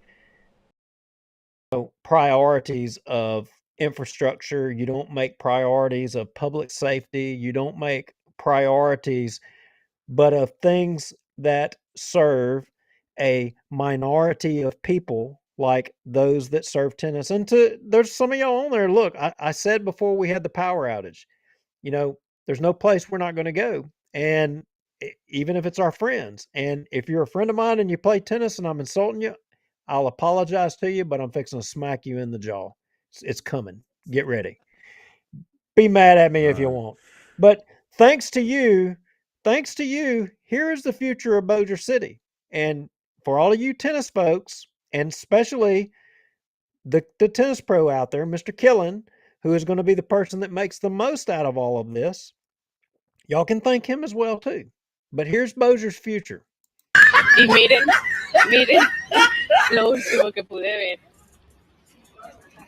Ooh, lovely. Y es el 82 Roosevelt. I'll eat almost anything, but I might have my limits. How long will it be before we're serving rats, barbecued rats or grilled rats, whatever you want to call it, on the sidewalk in Bossier City? If we're going to spend $1.5 million on tennis courts and not spend it on public safety and roads, and I mean all the folks in Bossier City, they all voted for that today. Every one of your councilmen unanimously, right, Rex? They did, and I gotta say I'm a little bit disappointed in them because I don't know. Well, first let me say that going through the meeting, it was a long meeting as far as the segment on the $1.5 million going to the tennis courts. Second of all, though, I would like to say that I was very disappointed in our councilmen not taking a stand if they were truly not in favor of the $1.5 million.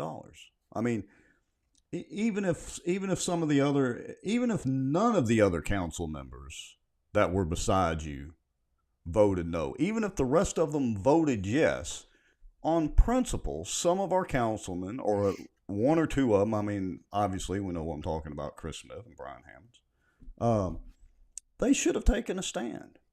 They should have voted no, even if King David and the rest of them voted yes, just on principle, and they should have made their reasoning for voting no very clear. So that tells me that they're going along with the rest of them now. They're, I hate to say it, but it's got the appearance of they're just part of the good old boys now. Well, I got to tell you, what can they do other than vote no? Because arguing... Vote no?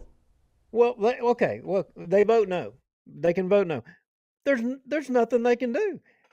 Bubba Williams is not going to hold the line, and he's not going to add more policemen. He's not going to make, public safety the priority. There was a time when people down there like David Montgomery, people like Bubba Williams, people like Darby, they all valued public safety and they made that the priority. But when you got a councilman down there, and I'm going to say this, and he's a friend, he may not be a friend tonight. I mean, I've lost plenty of friends, but when you have shootings on a councilman's street and he still votes to make a priority tennis over cops and pay and stuff like that, I'm telling you, your values are jacked up.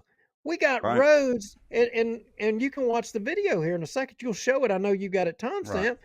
David Crockett goes up there and makes a point, and I didn't even know this, that they're spending an equal amount of money on a freaking tennis court as to what they spend on road repair in Bossier City. So if you live in Bossier City and your road is shitty and you got a pothole in it, thank all of these guys up here who have made clay tennis courts for a minority of people an equal priority to the streets of Bossier.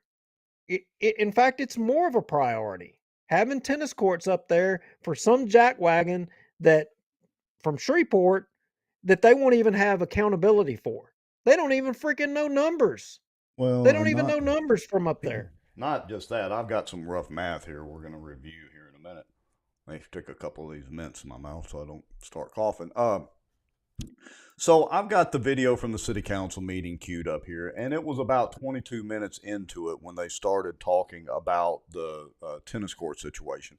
And look, folks, probably tomorrow I'm going to post a standalone video of just this segment of the city council meeting, and I'm gonna probably transcribe it so that everybody can just watch this part of the video. I actually, all these little marks that you see down at the bottom of the screen are not all of this segment about the tennis courts.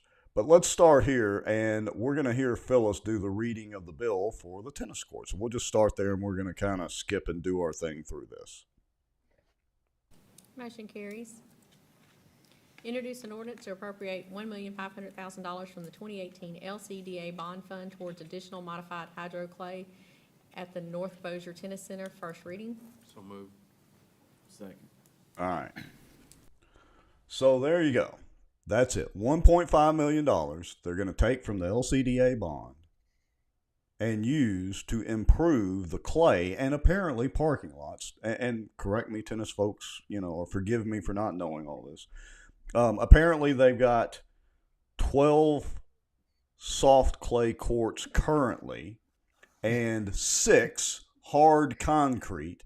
And the soft clay is much better for folks that have knee problems or the folks that are, up around our age, 40s, 50s, 60s, or 70s or whatever. I don't give a damn about my knees. I give a damn about my shocks and my back and my neck that I had surgery on with these damn roads in Bossier City. But no, I'm obviously a minority of people in Bossier. We're not talking about roads. We're going to talk about quality of life, Duke. Don't you get it? Because King David's about to tell you if you don't. Oh, wait a minute. Are you telling me he's going to articulate the same crap that David Jones articulates? Quality of life? Oh, it's even worse than David Jones ever thought about being. It's like they're reading out of the same playbook. Roll on with it. I guess so. All right. So, I'm trying to scroll through these comments. Barry Butler says numbers count. We're going to talk about numbers too here in just a second, Barry. So bear with us, everybody. And Bobby Carroll Key. We're not saying Todd Killen has done anything unethical, but he's literally making a killing. Kudos to Todd. Yeah. How would you know, Bobby? Because there's no accountability of him. None. There's none. Zero. Other than they vote to give him, I forget how much it was, $50,000, $75,000, $80,000 a year. There's no accountability. He hasn't even provided the city council yet with accurate numbers, unless he did it tonight, with accurate numbers as far as the participation at those tennis courts. They don't even know. Ask any of your councilmen how much money did Todd Killen run through a Venmo account for training and practice up there at the thing. How much did he run through his personal Venmo account? Y'all ask him that. So let's continue on. So I'm just gonna pretty much pick back up at the beginning of all this, and we'll kind of fast forward and do our little thing through it. So bear with us, folks. Meeting on this. Again, and you might want to cue the tennis folks because they're going to want to hear this. I guess knew about this thing, but I've asked the question where it came from. But well, I believe it. And so just right there, Bubba Don is like, where did this come from? How did this get on the agenda so quick? And so King David is going to explain. I mean, I mean, it was not in any plan anywhere. It just seemed like it showed up last week and. Well, I believe there was several hundred people here when there was a question as far as the contract for Mr. Killen. And at that time, there was a lot of discussion regarding expanding the courts. And I believe Mr. Rauschenbach's been working with Todd. I think Ben can probably bring well and cover. Oh, let me guess. Ben plays tennis. So the genesis of this, to Councilman Let me Montgomery's stop for a point, second. So that Ben just plays told me Ben plays everything I tennis, and need to know. Ben is going, oh, wait a minute, we get the engineering side of it. David's thinking, I get the insurance side of it. No. This is, Why didn't they just say, well, he didn't say, well, Bubba, don't you know Manshak plays tennis? Why didn't he just say that? Why do we even have to go through all of this? yeah. Dang. Oh, it just gets worse. I mean, it's almost to the point that you want to puke. All right, so here we go. Let me see. Where's the play button? did center around the perceptive need to expand the number of courts we have out at that facility. Took a look at really, in visiting with Mr. Killen on what that would take, how much money that would be. We put together a plan, soup to nuts, parking, other infrastructure, and things like that. I met with Parks and Rec. We only had a week from the last council meeting to this, so it does seem hurried. That's not our intent, but the intent was to get this measure before the council. I don't want to put a bunch of energy into design and things like that until we feel like we've got a comfortable appropriation of funding to pursue that project. So and these gentlemen can speak to the need better than I can, but there's, in my opinion, a need. Otherwise, we wouldn't be recommending this project for y'all's consideration. What is that gonna do to that area if you, Brian I don't know how Hammonds. many courts y'all are talking about adding? What is that gonna do to parking? We have to expand the parking. Parking needs to be expanded now, quite honestly. Is that included in this? Yes, sir. All right, so you heard that. So I want to make it clear, not only are they going to do the clay courts, according to Ruttenbuck, the $1.5 million includes the parking and the I think it's 6 new clay courts. They're the hydro ones where apparently they water, again, tennis people, y'all can clue me in. Apparently it waters the clay from underneath and is supposed to be a better system and blah, blah, blah, and all that. All of that is included in the $1.5 million ask. All right, here we go. Yeah, it's 6 clay courts, and the various site work and other components that need to be included. We're also looking at adding a spectator location so that you can watch the events and some of the, final round events and things like that out. So spectator seating or whatever they're going to put out there, again, is supposed to be included for this $1.5 million. So basically what we're doing is we're trying to bring Wimbledon to Bossier, and the guy back there on crutches with a cast on his leg with all the instruction that he's doing, I mean, we're bringing Wimbledon to Bossier because Manshak plays tennis, right? Basically, yeah. And I want to remind people, I've got some rough numbers because nobody, as far as I can tell, has run these numbers, and it's not anything spectacular. It's simple math that I did. And again, we're going to discuss that here in a little bit, but let's see if we can trudge on through some of this. Here we go. Jason Angle says he can put the pieces together for you guys if you'd like. I mean, Jason, I'm guessing you're going to tell me about how much value of this $1.5 million property will be and whose property that is, because I'm thinking that that's a piece of this that is probably part of the why here. Well, all right. So let me go ahead and do some math real quick. So just bear with me because I don't even have this screenshot. I literally put this down on a piece of paper. Folks, y'all just bear with me for a minute. So they're open Monday through Thursday, Friday, Saturday, and Sunday. I quickly calculated the hours that the tennis courts are open per their website, the one that Killen's training at and doing his thing at. That's a total of 21 hours, 21 billable hours per week. for the entire tennis courts up there, and they have 18 courts. All right. That at 4 people per court, so that'd be the maximum, number of people that each court would support. And 18 courts, that's 72 people. All right. 72 people, they charge $2.50 per person per hour. Okay. So the maximum amount that they can bill is $180 per hour times 21 hours a week times 18 courts. That's $68,040 a week. And I'll publish all this. It's not difficult math at all. That comes out to, I don't have my calculator in front of me, about $3.5 million a year. That's if everything's 100% of the time, and they're charging 100% of what they charge, because they do have a $1.50 per person rate, I think, for seniors and for youth. But I'm assuming 100% of the time, maximum amount they charge is $68,000 per week times 52 weeks is about $3.5 million a year. That's important because here in a little bit, Todd himself says that they run at about 30 to 40% utilization of all those courts. All right. So that knocks us down to about 1.25, 1.25, somewhere in there, rough math, don't have a calculator in front of me, $1 million a year that court generates, give or take a little. Again, they're going to charge $1.50 an hour to a certain number of those people, but we don't know any of this yet because Todd has not given that information to the councilman yet, or to the public for that matter. All right? Okay, so keep that in mind.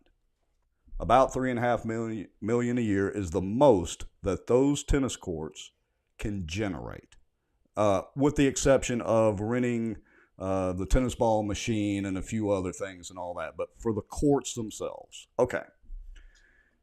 Here we Wes Merritt says, how much of that $68,000 a week goes back to the city council for capital improvements and taxes, etc.? Exactly. Yeah, you're correct, Duke. Exactly zero. Again, that's maximum theoretical. All right, here we go. All right, let me see where we're at. So we're at 25-minute mark. Let's hit play. There.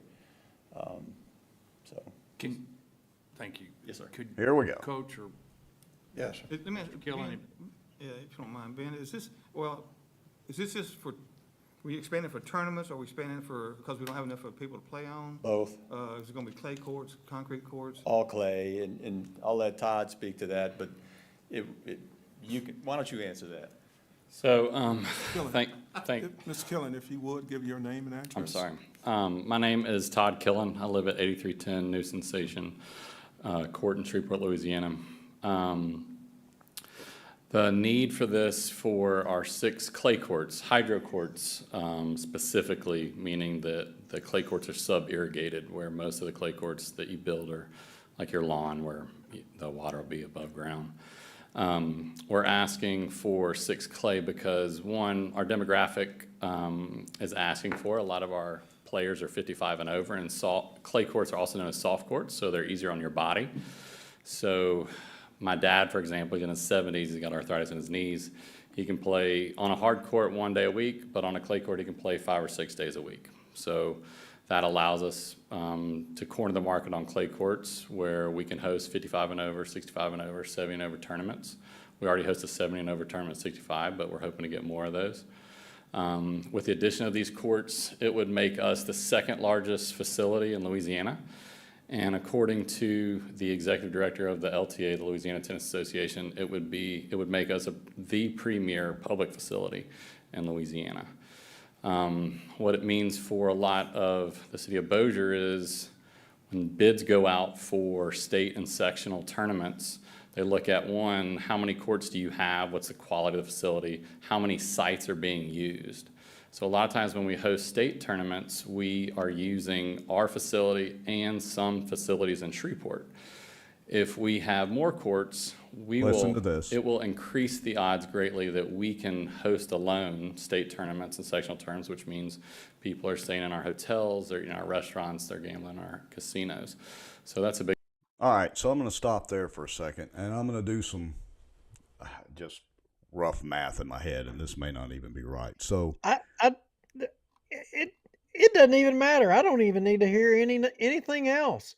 I mean, if the Bossier City Council and the mayor of Bossier City, if this is all it takes to sell you to just divvy out money, I mean, it's over with. Right. It doesn't even matter. I mean, the clowns are running the show in Bossier City.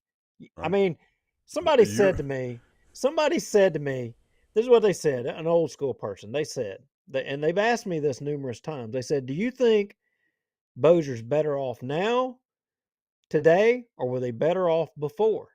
oh no, And they're I've been, better off today. well, I got to tell you, I'll know, and I'll tell you why. I, Because King David told me so at this meeting, this very meeting. I, I got to tell you, I don't think we're better off. In fact, I think we're No, far worse, Rex. you We're are far worse.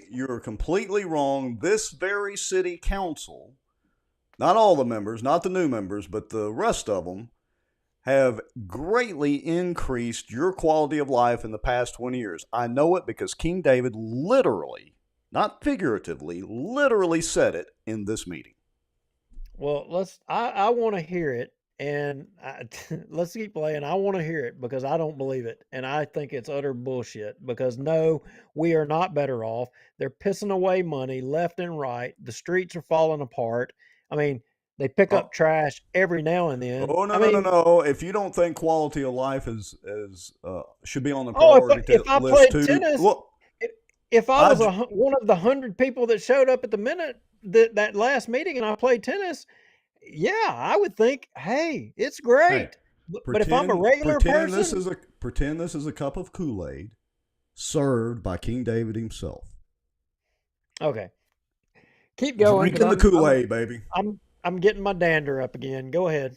All right, here we go. So I'm going to kind of try to jump through this, but here we go.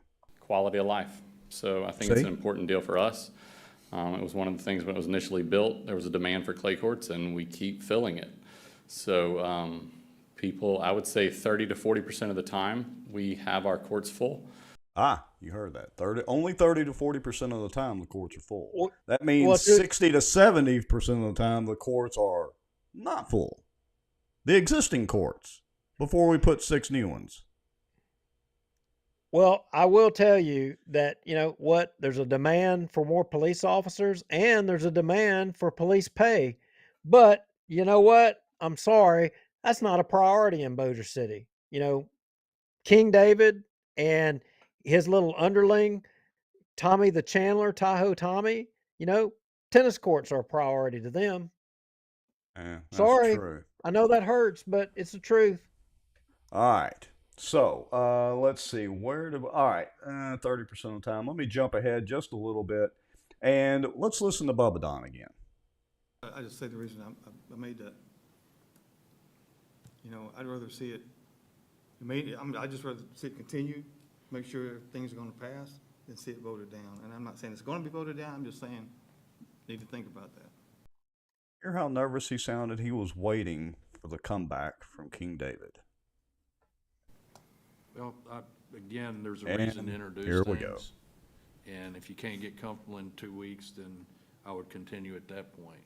I don't see a reason to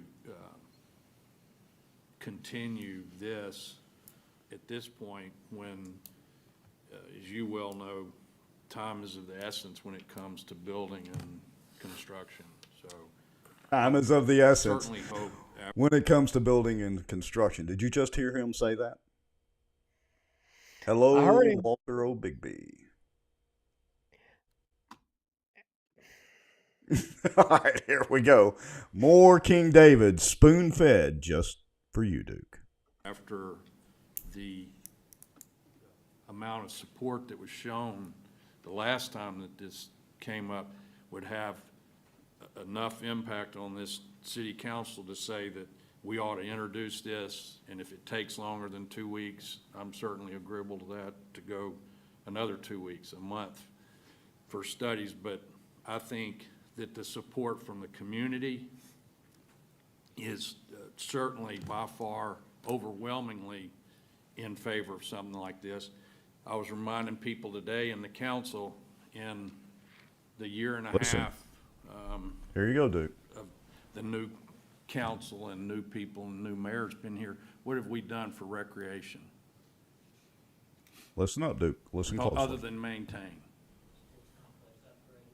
Sir, are you speaking from the audience? Mr. President, You have the floor. so Surprised he didn't point of order. Now he's lost his train of all thought. I'm Thanks, saying is David. that for 20 years. Colonel Crockett. We, and you know this, the council previous. All right, here you go. Listen that up, have dude. Been on here, we have consistently stayed ahead with recreation. When we took office, what was it, 2001, do y'all remember the state of our recreational facilities? May I remind everybody of Walbrook Park that hadn't been touched since I was a kid, playing when I was 9 years old. I mean, y'all remember this. In Swan Lake, where Little League was played, was absolutely horrendous. We have made such strides with our recreation, and I think it shows. You know, from Tinsley to the soccer fields to everything, it's just been a commitment that we have to give back to this community. And I mean, To give back to the community. Did you catch that? They're giving us back our tax dollars out of the generousness of their hearts. They're giving back to the community our tax dollars. Where's his commitment to public safety and the police officers? Right. You know, and the shootings taking place in the subdivision. Where's his commitment to that? Quality of life, Duke. Remember those three words. Wait a minute. Yeah, quality of life. Sorry, I forgot. Go ahead. tennis is, I think it was very well explained at that last meeting, hits all ages, multiple generations. And the exercise it provides, and here's the gentleman telling us that we can be the place in the state of Louisiana to host tournaments. I mean, that's what we're about. That's what we've always been about here in Bossier City, is returning those dividends to the taxpayers. Right, stop right there. Now, that's an important point. Did everybody just hear what he said? The word that he used. Returning a dividend. Now, do I need to remind you how they got this 2018 loan? Oh, did I say loan? Yes, I said loan. Oh, you which did say literally cost the taxpayers an interest rate. So you tell me, Mr. Accountant, as you like to remind us, or CPA, or whatever you are, you tell me, excuse me, how paying for something on a bond equals a dividend for the folks, for all us taxpayers out here. Explain that one to me. Well, I'm just wondering how that dividend is paying off for the people who are victims of crime, who wish they had a extra police officer patrolling their street to reduce that crime, or those officers that need a pay raise. Maybe we're understaffed because we're not paying enough. Well, maybe that's what it is. Maybe if you offer more money, you might be able to hire more people. All right. Here we go. Let's continue on through this mess. And that's the way I look at it. I mean, the money's been there since 2018 for projects in recreation. And here lies an opportunity for us to take $1.5 million, expand parking, expand the facility, and make it the most attractive place in the state of Louisiana. Only thing I'm saying, David, is it wasn't on the radar nowhere.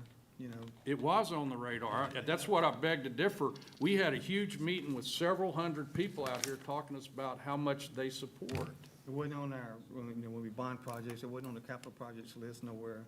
It just. Well, things happen. Well, I know that. Things happen. I mean, like this man, Mr. Juneau, and that we just voted on $65,000 in sewer. That wasn't on a capital project list. Things. Yeah, but you need sewer. You've got to remove the waste. And we can also debate, how they're handling the sewer projects and the police jury and all that too. But you need sewage. That's like an essential government function. I don't remember an essential function of government being providing tennis any more than I do fishing or anything else for that matter. I don't remember it being essential.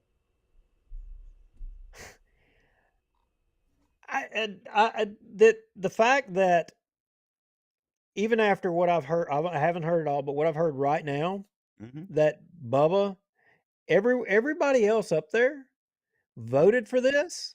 All of After them this, voted for it.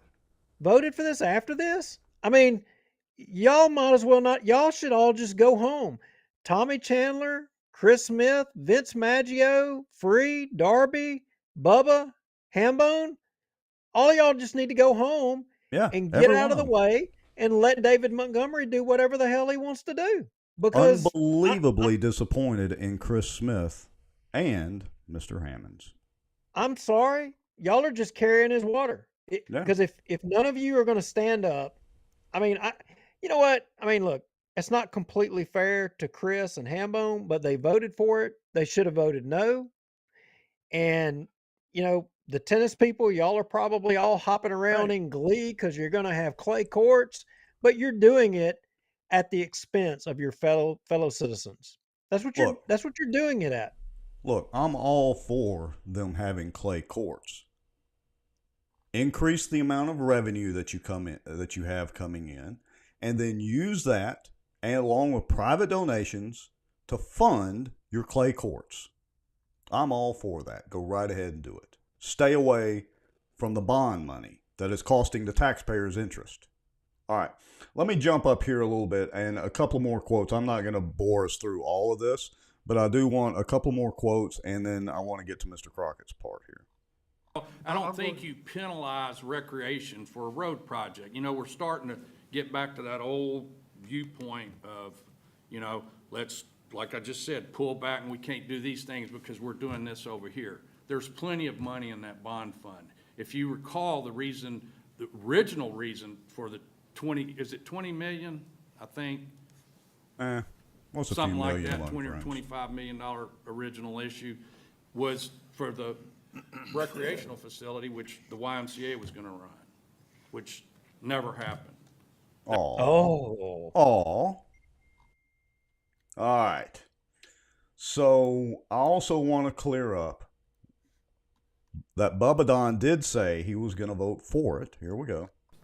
Anyway, so I will vote for it today to carry it forward. Let's just have to think about it the next 2 weeks. All right. So You- Bubba Don Okay, is going to vote Bubba, for you're it. not going to vote against it. You're Right. not. You. This is a joke. This Yeah, is it is. that is an absolute joke, Bubba. You're not going to vote against any of this crap. I mean, you're not going to vote against it. Right. Now, I want to clarify, too, because Hammonds does ask Ben if this can be done for $1.5 million.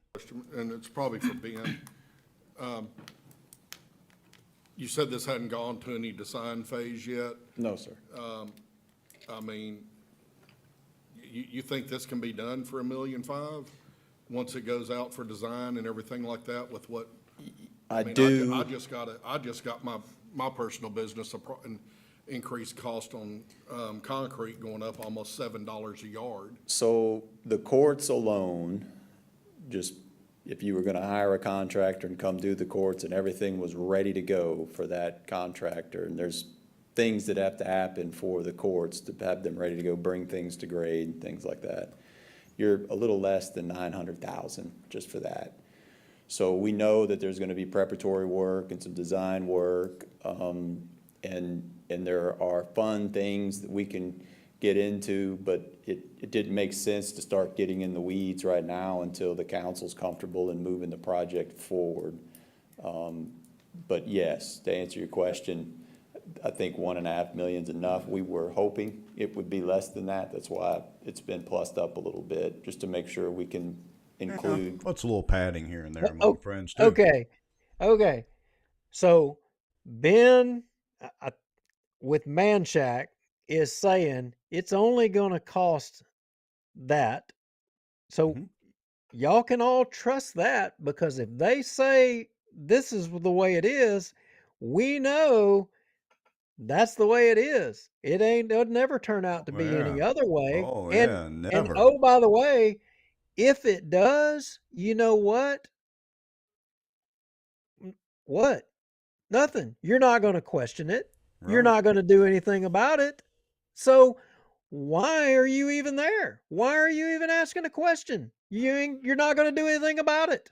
Yep. And just in case part of it happens to end up being a wetlands area, Ben also has some assurances for us for that. Hold on. Acre of property that these courts would go on, so if there is some wetlands there, then this would be sufficient. The budget here would be sufficient to mitigate that. In order to mediate that Yes, sir. and do everything that the Army Corps of Engineers is going to require? Yes, sir. All right. 1.5 million. We're good with the wetlands. I mean, what can go wrong with this? King David has emphasized over and over that it's for quality of life. We're way better off than we were 20 years ago. Oh, and hold on just a second. They're going to get the police jury to help. Drum roll, please. You know what, Rex? I am to the point. I mean, here's the thing. I think everybody down there in Bossier City has failed us. And, I don't care. You still haven't proved to me that the question that was posed to me, are we better off now than we were before? No, we're not. We were better off before, and we're worse off now. And the truth of the matter is nobody sitting down there in Bossier City Hall is obviously they don't have the propensity to do what needs to be done. So all I can say is the only recourse that the public has, somebody's going to have to take up the mantle of exercising, what the city charter says and place term limits on the ballot. And you're going to have to, we covered it in a previous show. Citizens are going to have to step up.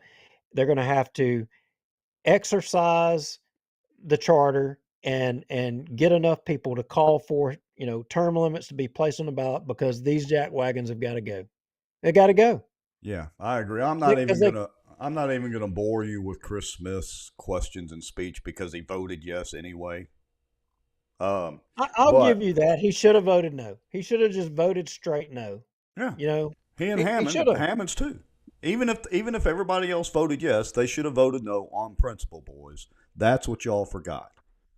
You left your principles at the house tonight. No doubt about it. And call me or come on the show right now if you want to talk about it, because I'll gladly debate this one too.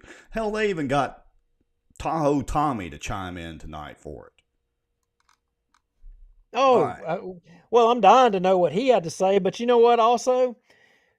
So if this isn't, how many losses do U.S. citizens of Bossier have to take?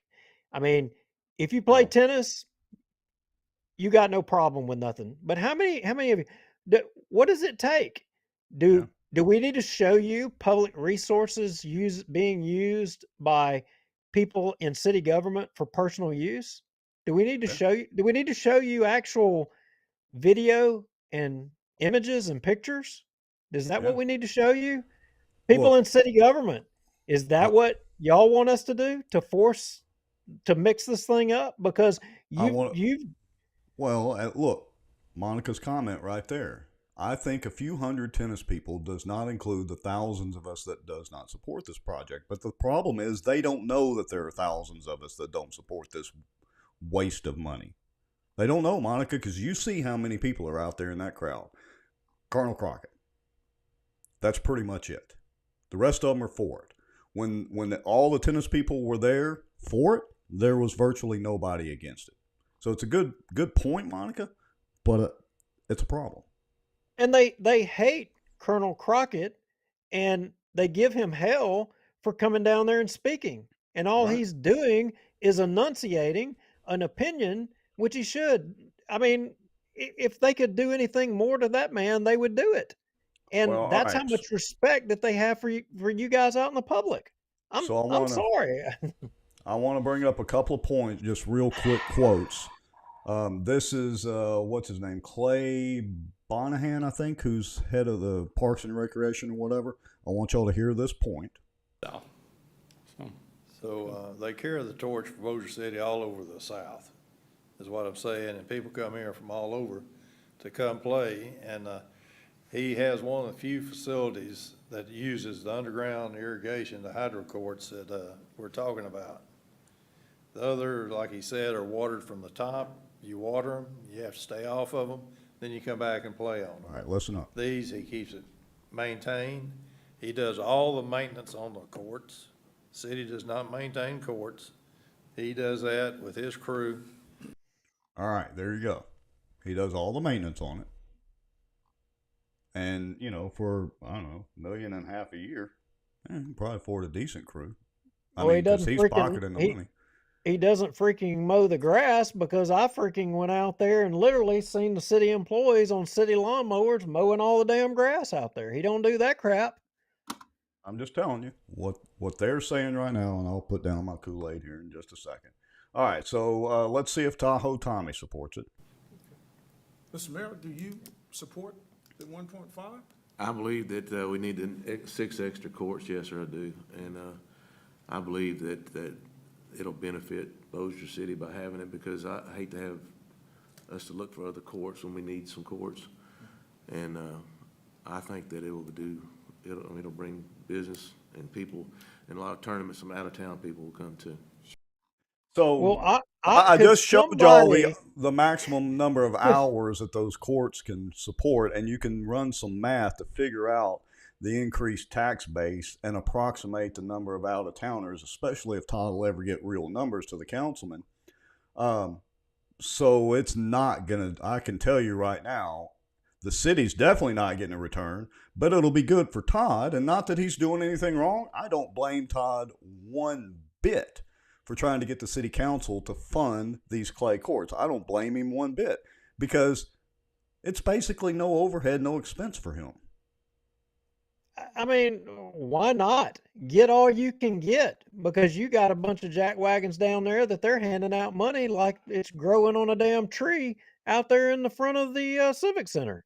I mean, Hey, our good friend Carrie Siska says maybe we can get a helipad up there too. May as well. I mean, we're asking for money, quality of life. Yeah, I'm just, I am pretty convinced, Rex, that I'm ready to bust this thing up.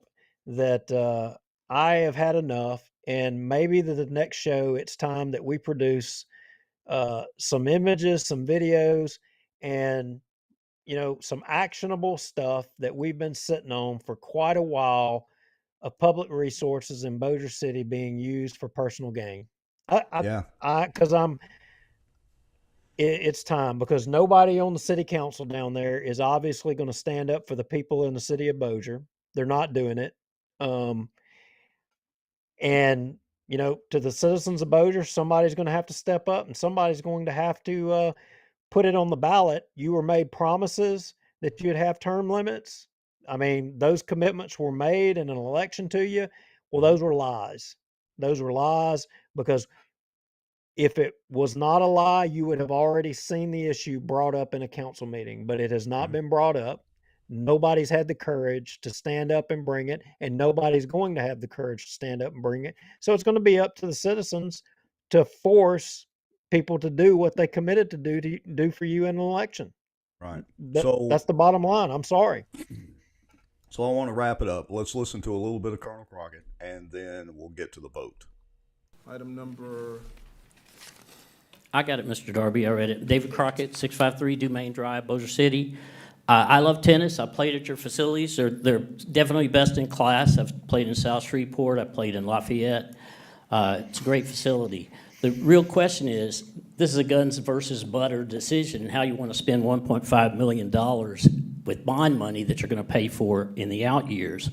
I just saw that you are working on about $1.8 million for roads, and you're going to spend $1.5 million on tennis courts. I think a lot of Bossier City would like to see money spent on roads. I think the other thing that was talked about today is the last meeting that you had where you talked about this subject. A lot has changed in the country over these last several months. Rising interest rates. Fed just started quantitative tightening. Money's going to be hard to come by. We've got violent crime now starting to show up more in Bossier City. So you may want to discuss, whether you need to improve the amount of security force that you have inside the city. So a lot of things have changed since the last meeting. And now we have Biden's war on oil, which is directly attacking the economy that we have in this city. Look at the Bossier school budget, Yep. and you can see where they attribute how much money of this economy is from the oil industry. Those are all things that are questionable. We don't know how we're going to be affected by a possible recession that's coming up. So I think a lot has changed. And I think you have to think about, if we had a situation in 2008 where we had to address the fact that we had budget shortfalls, and what did we do? We reduced the security police, or not security police, but the police that we have in the city. So I think there's a lot more to consider. I do, hope that we think about how we can serve the underserved. How are we going to address crime in the city instead of paying for something that goes towards really an upper middle class sport? I love it. Paying for these things, I'll get a benefit from it.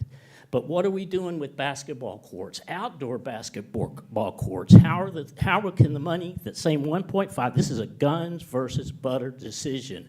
And I think this is one of the best discussions that I've heard from the city council, and I appreciate you guys for talking about it. Thank you. Thank you for your comments. Anyone else would like to comment on this item?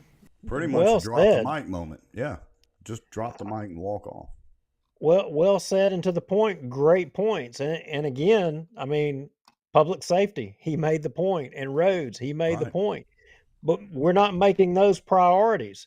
We're making tennis a priority. Tennis. Yeah, $1.5 million worth. All right, let's see the vote.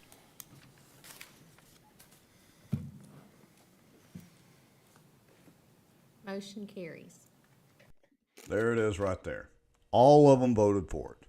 None of them against it. None of them even abstained. To say I'm disappointed is an understatement.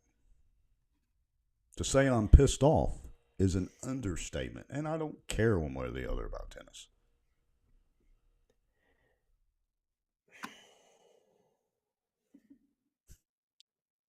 Silence. You're speechless. Well, what evidence? What does it take?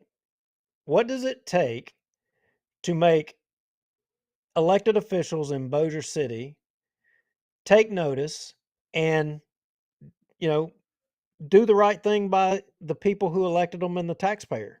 Yeah. What? Because I don't care. 1.5 million for more tennis courts and ignoring all the other people of the city. 100 people and it wasn't a freaking 100 people. I'm sorry, it was not 100 people that showed up at that damn council meeting. That is not the majority of. Okay, a couple. It was not. That is not the majority of the city. You're right. King David is not the majority of the city. But it goes back to the point that we have preached pretty much since day one. And I'm going to say this to somebody who I've always respected and thought was a friend. If you're too tired to stand up to David Montgomery and beat him, you need to resign and get out of the way. Bubba, you let him. You should be the leader up there, and you let him thug you. You did. You let him thug you. And Vince, you want to be mayor? I got to tell you, you want to be mayor? Ain't happening. You're no different that you might as well not run. I'm sorry, because all you're going to do is exactly what these other guys are doing. You're not showing that you're going to do anything different. Yeah. You're not showing you're going to do anything different. I haven't seen it. You don't say nothing at the council meetings. You're a yes man. Obviously, you're okay with everything going on. So we have a yes man, and then a couple of other new city councilmen that have lost their principles and arguably lost their nuts. they don't have them. I hate to be crude about it, but after this vote tonight, I mean, y'all didn't even put up a fight. You don't even need to show up. You just need to. And maybe you were for the tennis courts. Yeah, maybe you're for the tennis courts completely. And if you are, you are. But still You just need disappointed to in you. get out of the way, let King David run the whole show, and just let's be done with this so we can talk about the school board and maybe try to help the future. I mean, because they're going to need to be educated to be able to dig themselves out of the damn hole that you're digging right now for them with stupid tennis courts. You're burdening them. You're burdening the future bad right now. And you know what? Not a single one of you are going to show up down the road when this bill comes home to pay.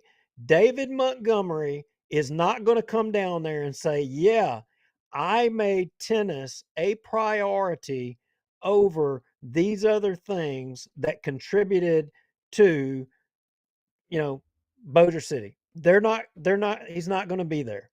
He's not going to be there. Well, all right. So, what do we? We'll go ahead and start wrapping up the show because we're at 2.5 hours minus a few minutes of reboot time and all that. And again, we appreciate everybody that stayed through the power outage and that Duke had up in Benton and I had down here in Bossier. Anyway, so next week we can definitively say that one of the topics on tap is going to be the school board. Yes, I think one of the topics is going to be a school board issue. Okay. And we will include as well some law enforcement in that. And I think also I think it's time that we go ahead and just drop the hammer on some things that we know about in Bossier City and dump it out there because nobody down there has any spine to do anything. And you know what? Maybe there's somebody out there in the public that cares. Maybe they find it as egregious as us. And I think we might take a walk down memory lane as well too, because I do remember some statements made at a council meeting. I'm gonna have to go back and dig the videos up, but I was digging through, a lot of gigabytes of data Rex, and I was specifically looking for one thing. And what I got to tell you is I found that one thing I was looking for. And my suspicion, that could be interesting. My suspicion was correct in what I was going to find and what I was looking for. But again, not that anybody in Bossier City will do anything about it because, like I said, nobody down there's got a backbone to do anything. So that is unfortunately very true. So as I bring up our ending music here, see, I've got some cool outro music that I don't think will get dinged for copyright. Look, folks, we appreciate all y'all sticking with us, watching. I mean, we were over 100 people before. Well, I think we did have a good interview. Some of you may not agree with all the questions we asked the Secretary of State, but we'll have him on again. He's a good guy. At least he comes on the show, and he's not afraid to take the questions. So y'all submit us some questions. Send them by email to bossierwatch@gmail.com or bossierwatch@protonmail.com. Send us your questions to ask the Secretary of State the next time we have him on. No personal attacks, but legitimate questions, whether it's about Dominion, the software that we're running, what type of machines, anything like that. Submit us some questions. We'll be glad to review those and ask him, or try to get to as many of them as we can.